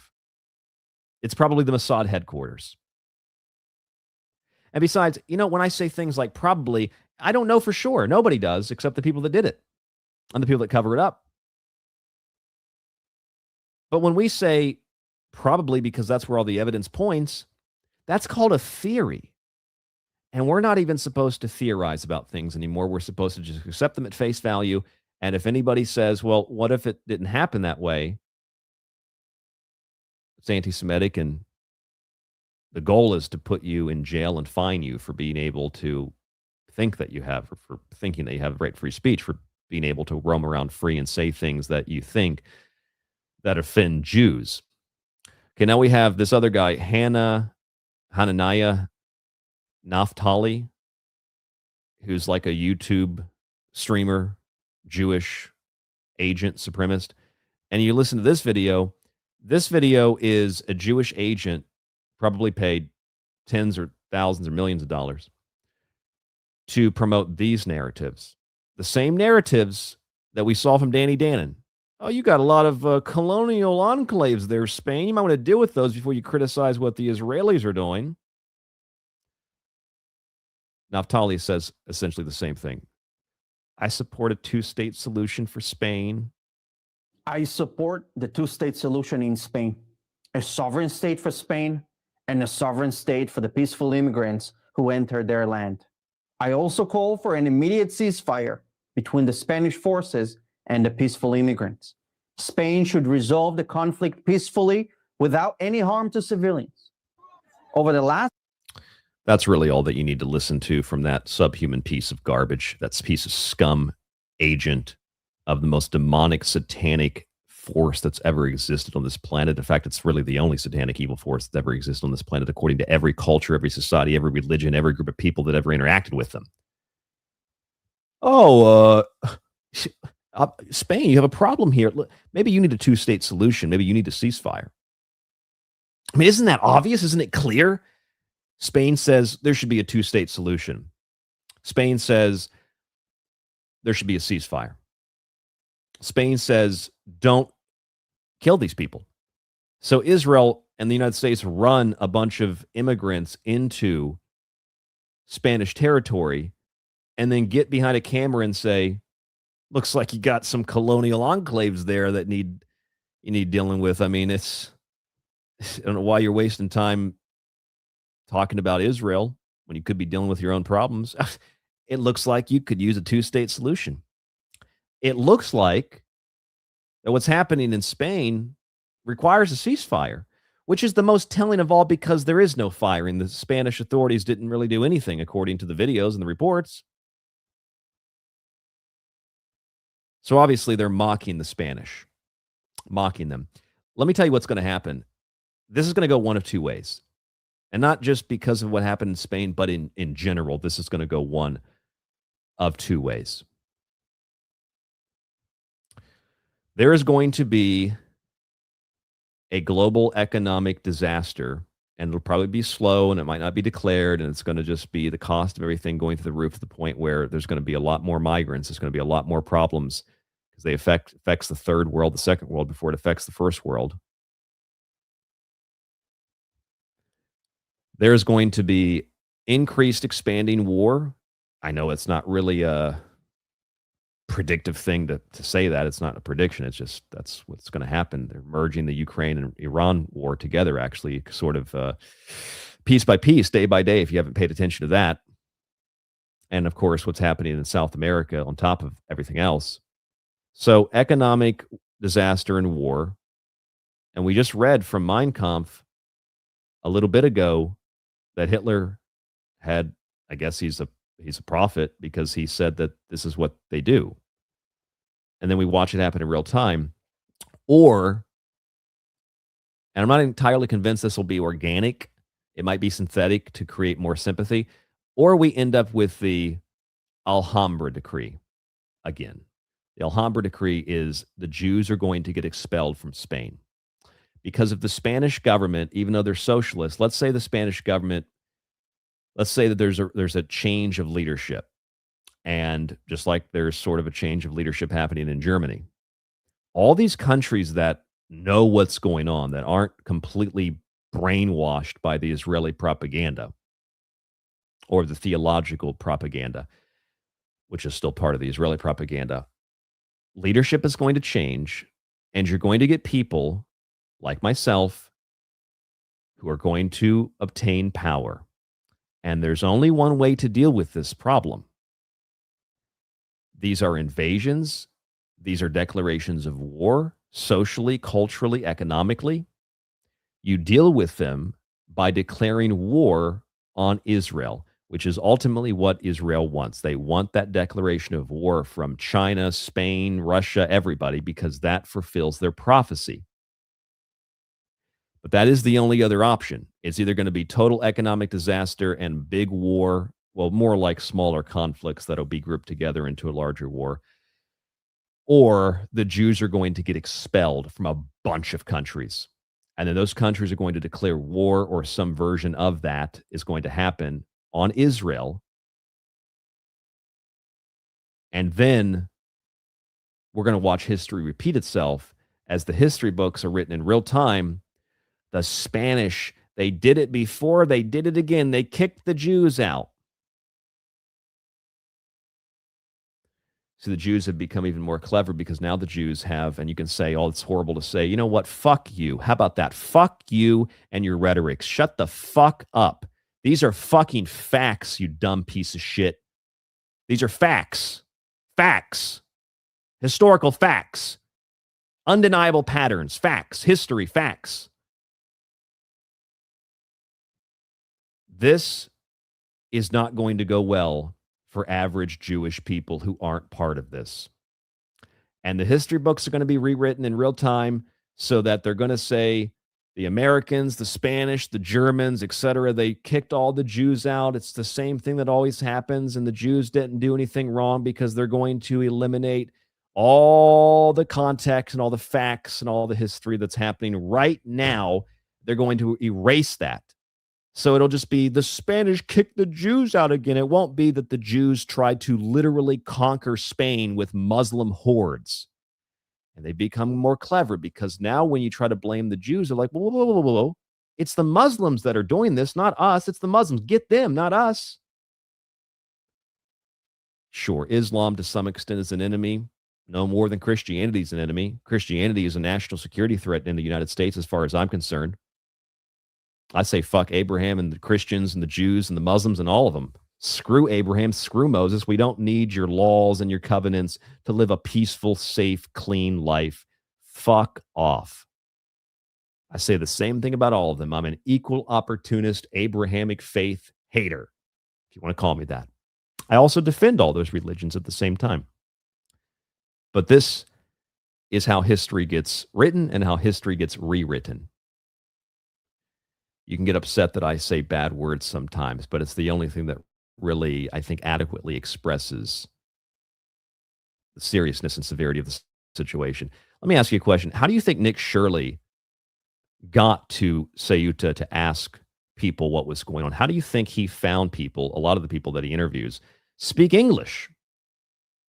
I'm sure that's not staged, just like his nonsense in the exposure of the Somalian, the Somalian daycare centers, which was literally the same week where Israel takes control of like Somaliland, and IDF says we are the ones that gave them the information about the Somalian refugees or the Somalian daycare centers, when really it's actually Jews exploiting like everybody else. Everybody does it, exploiting the welfare system across the United States.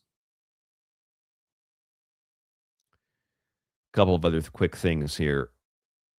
Here's Ben Gvir. You might have seen this video showing where the execution chambers are for the people that they're going to exterminate: Iranians, Palestinians.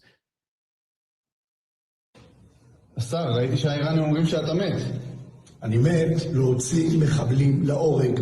עונש מוות למחבלים. They're going to kill all the terrorists in this execution chamber. That includes Christians, that includes Muslims, that includes Jews who don't go along with it. This is literally broadcasting a plan to exterminate the enemies of Israel. That's probably a real execution chamber as opposed to the facilities that they rebuilt and told us were Nazi death camps.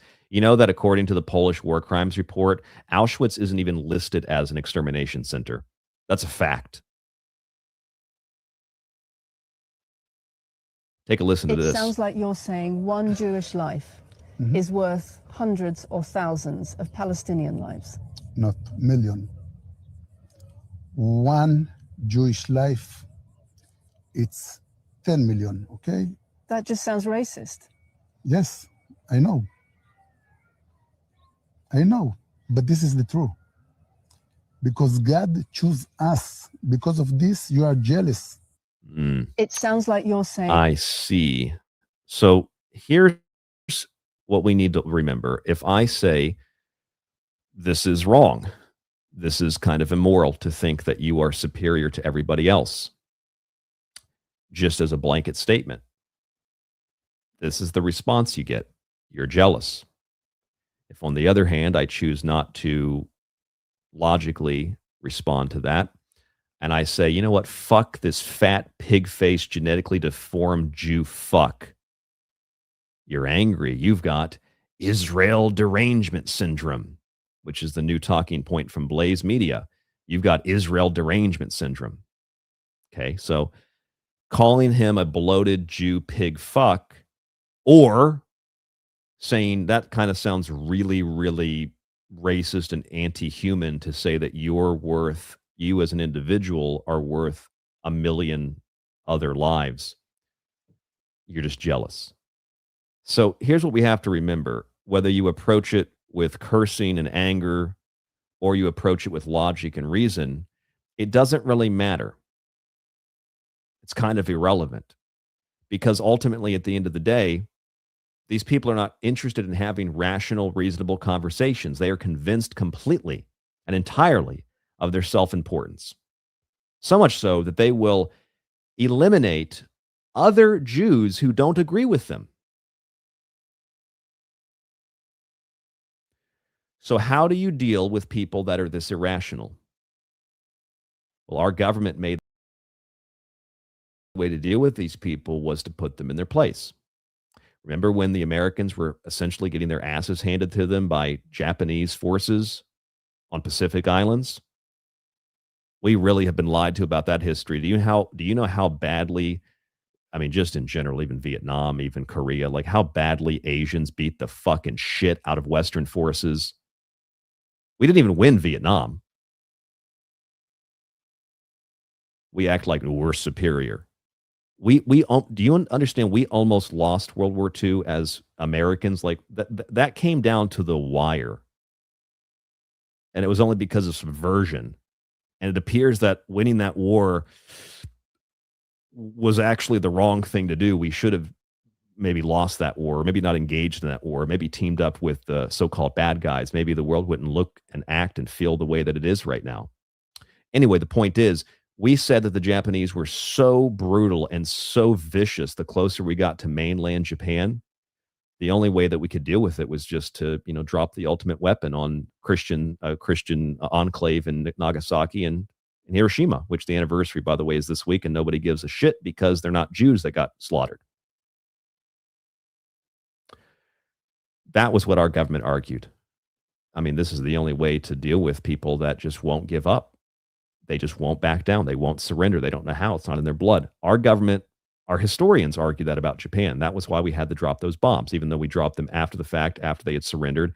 And we did it to scare the Russians and also to experiment on the Japanese that FDR thought were, and Truman thought were like, I don't know if Truman thought as much as FDR, but clearly he was a psychopath too. They thought that they were, what did FDR say, yellow monkeys, uncivilized insects, something along those lines. That's what Washington thought of the Japanese, even though they were arguably more civilized than we were. Far more educated. They were more literate than we were at the time. Actually, they're more literate than we are today. So we argued that we had to just nuke Hiroshima and Nagasaki because they just wouldn't give up. They wouldn't give in. I mean, that's a lie, but that was the argument. That's what we're dealing with the Israelis. They won't give up. They won't give in. They're ruthless. They're brutal. They're like the Harkonnen.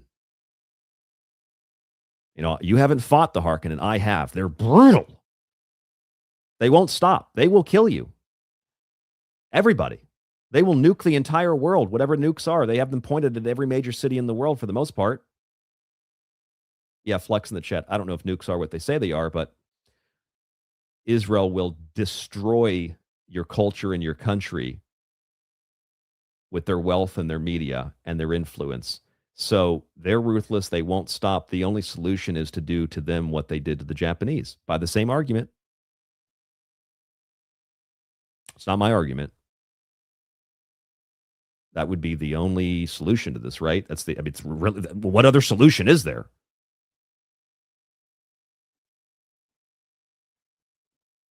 And don't think I'm referencing the final solution because that was an immigration plan. Immigration plans don't work. Immigration plans with the Havar Agreement ultimately lead to the creation of Israel, which led to the problems we have today. So fuck the Nazis too, because they created this monster with the assistance of the Rothschilds and the British Empire.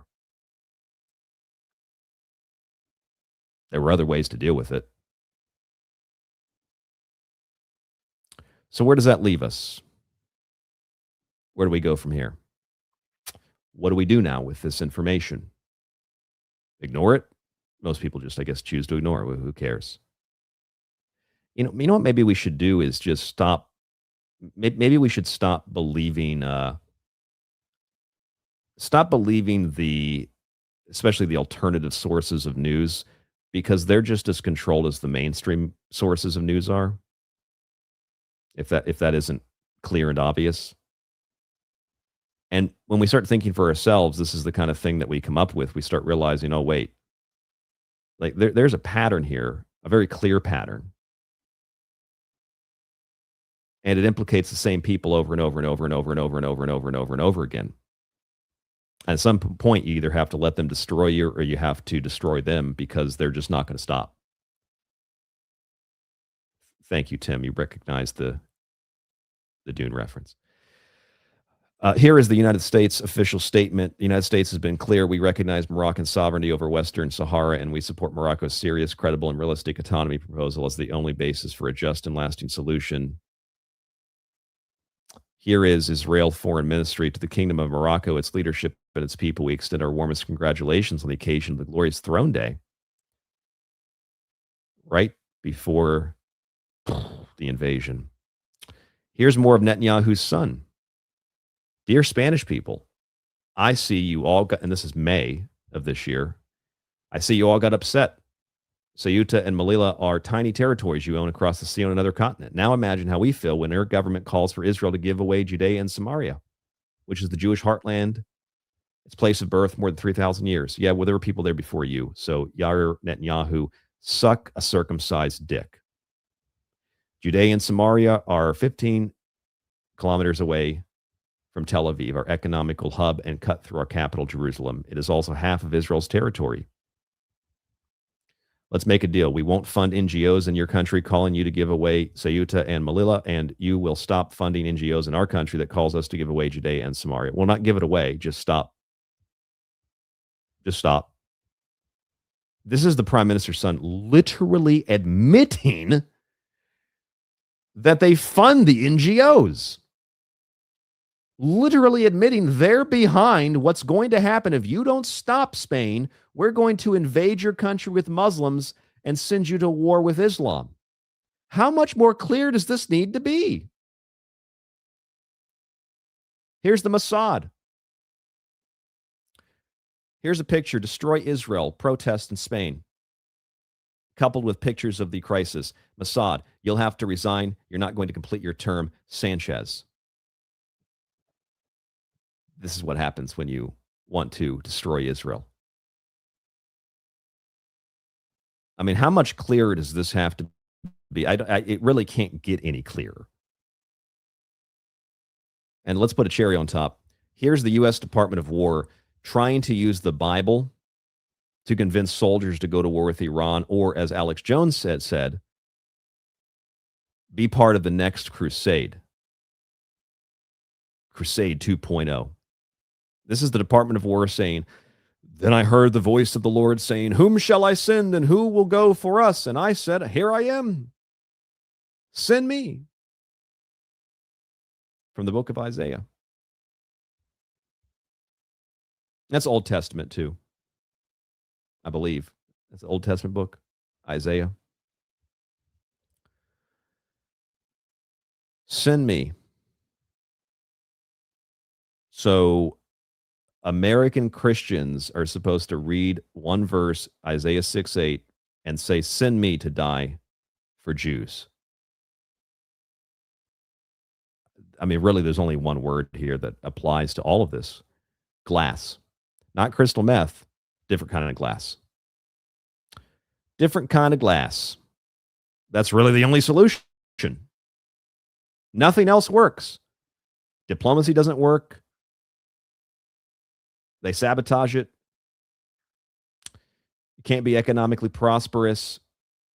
You can't have a border. You can't have families. You can't have any of this stuff. They destroy it. So there's only one solution to this problem.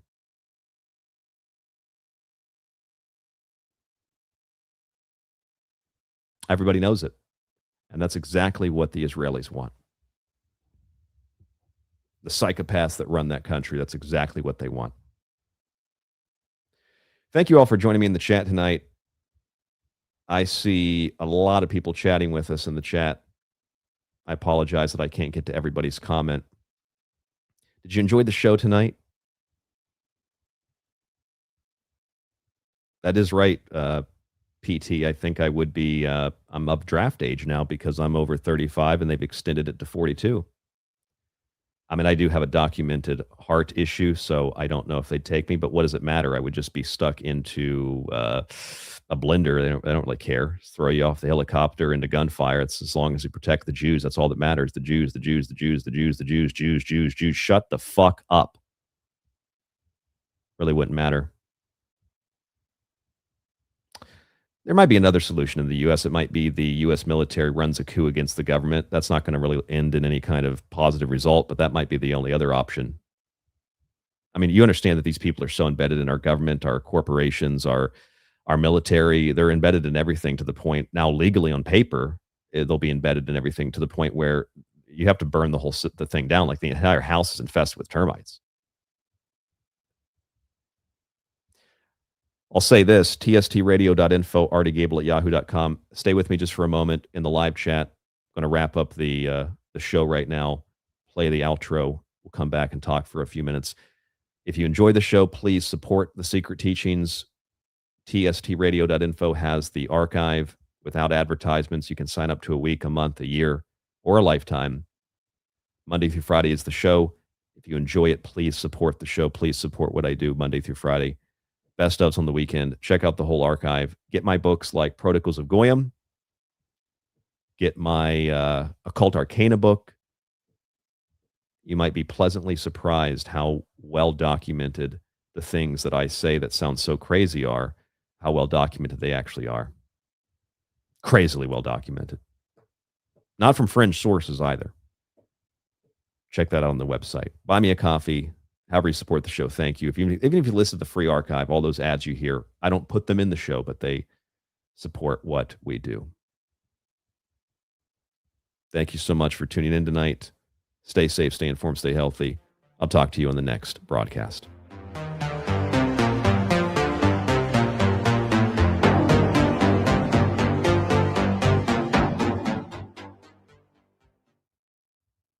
All right, simple as that. That's for the archive show. We'll do a little bit more speaking here in the live stream. Questions, comments, anything that you'd like to add to the show, I'll stick the comments back on the screen here. If anybody has any additional comments, thank you, Tim, for posting in the listener comment section things like our Cash App or things like our Buy Me a Coffee or my books.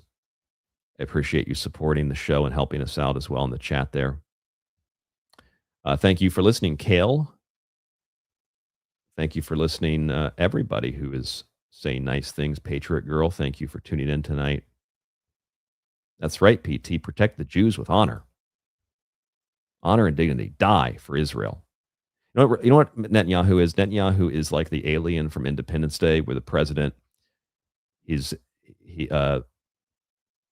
what is it? Like some telepathic connection the alien forms with him. It's like a telepathic connection, symbiotic connection.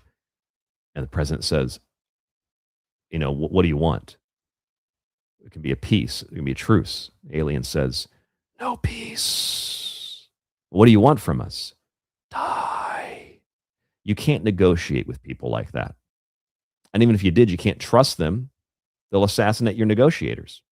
So there's no other way to do you. I mean, you've got to field the B-2s. That's really the only solution you have. Field the B-2s, send in the special forces, and pick off the leadership. All of them. That there's no. And the thing is, people say that's violent.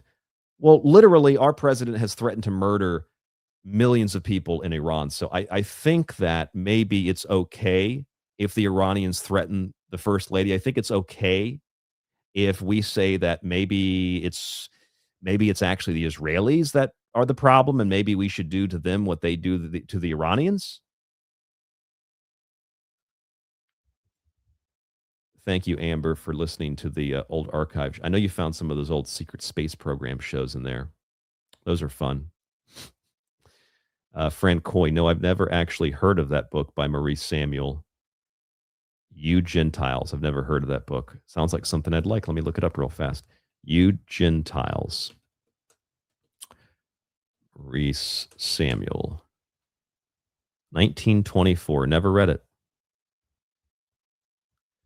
I will get on that after the show. Surprised that book slipped through the cracks. Rita, thank you for listening tonight. She said, thank you, Ryan. Appreciate the show. Very interesting. So what do you guys think, though? What do you ladies think? You think that I like maybe hit the nail close to the head? Do you think that how does this compare with everything else that you're hearing? I mean, I don't think that I'm right about everything. I just think that there's a lot of disinformation. So what do you think? Dr. Jesse Haywood said, great show. Enjoy the rest of your day, everybody. Thank you for listening tonight. I appreciate it as always. Cole, no, that was not the prime minister who said that. That was some, I actually don't know who it was. It was some fat Jewish guy. I'm assuming he was a settler because of the background. But no, that was not the prime minister. If you think that that's bad, you wait. The prime minister says stuff worse than that. Didn't Netanyahu say something about that, where the IDF were worth like the lives of thousands, one soldier was worth the lives of like thousands of American soldiers or something? So you just throw them into the blender. Thank you, Joe. Joe said you hit the nail. So good that it's nice and flush in the wood. Chris said, this is the first time I'm hearing about this. That is surprising to me. You must not go online much, because it's everywhere. Now you should go look for this information and see how it compares to what we talked about tonight.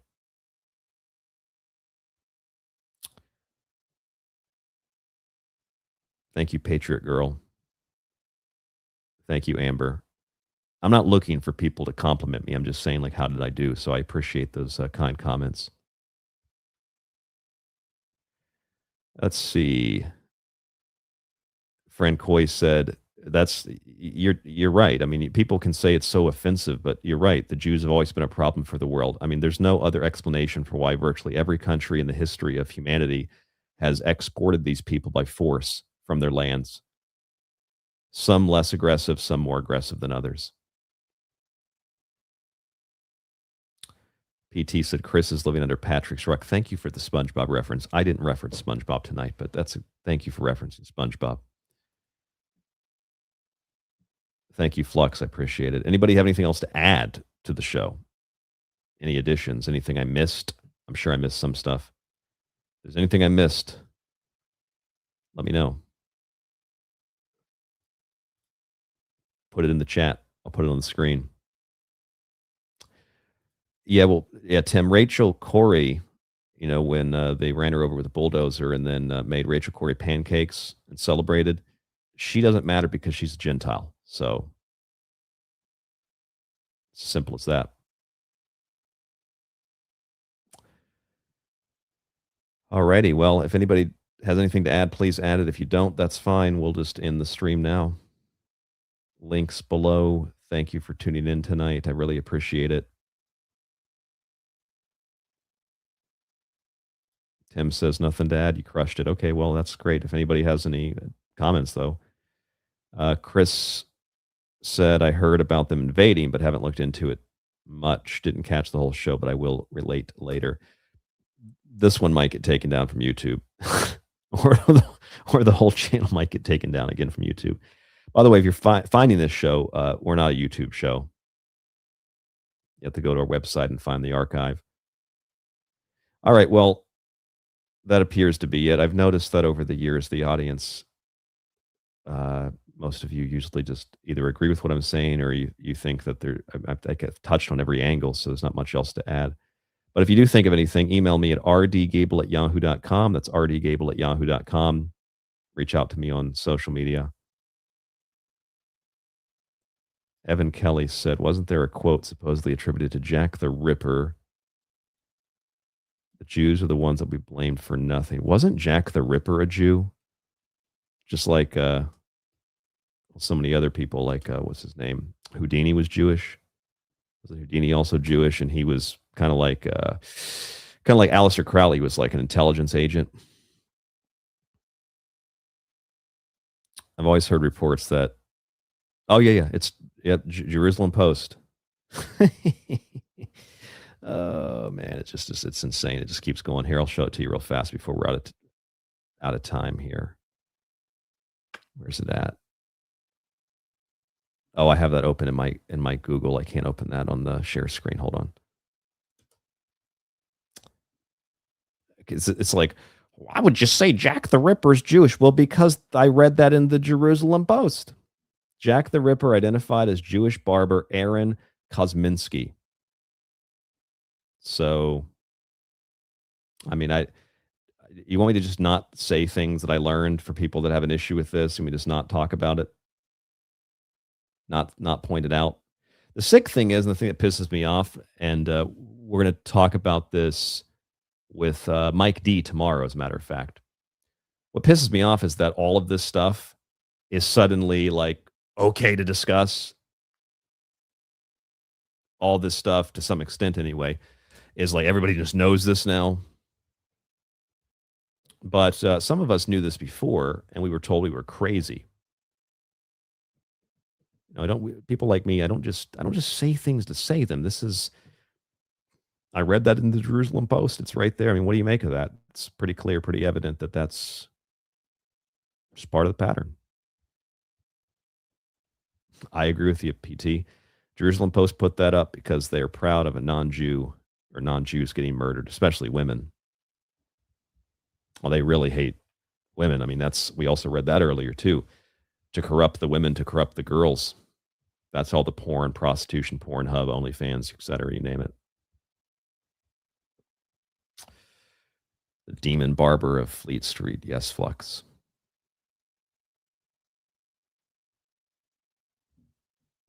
All right. Well, looking at the chat, we could talk all day, but I think that's good for the show. I've got some stuff to do today. Thank you for tuning in. Thank you for listening to The Secret Teachings. As I said, if you have anything else to share, email me. Have a great night, and I will talk to you all on the next broadcast. Tomorrow I think we have Mike D tomorrow. We have a special guest on Thursday, and then we should have another guest on Friday. So stay tuned for that. Have a great night. Bye-bye.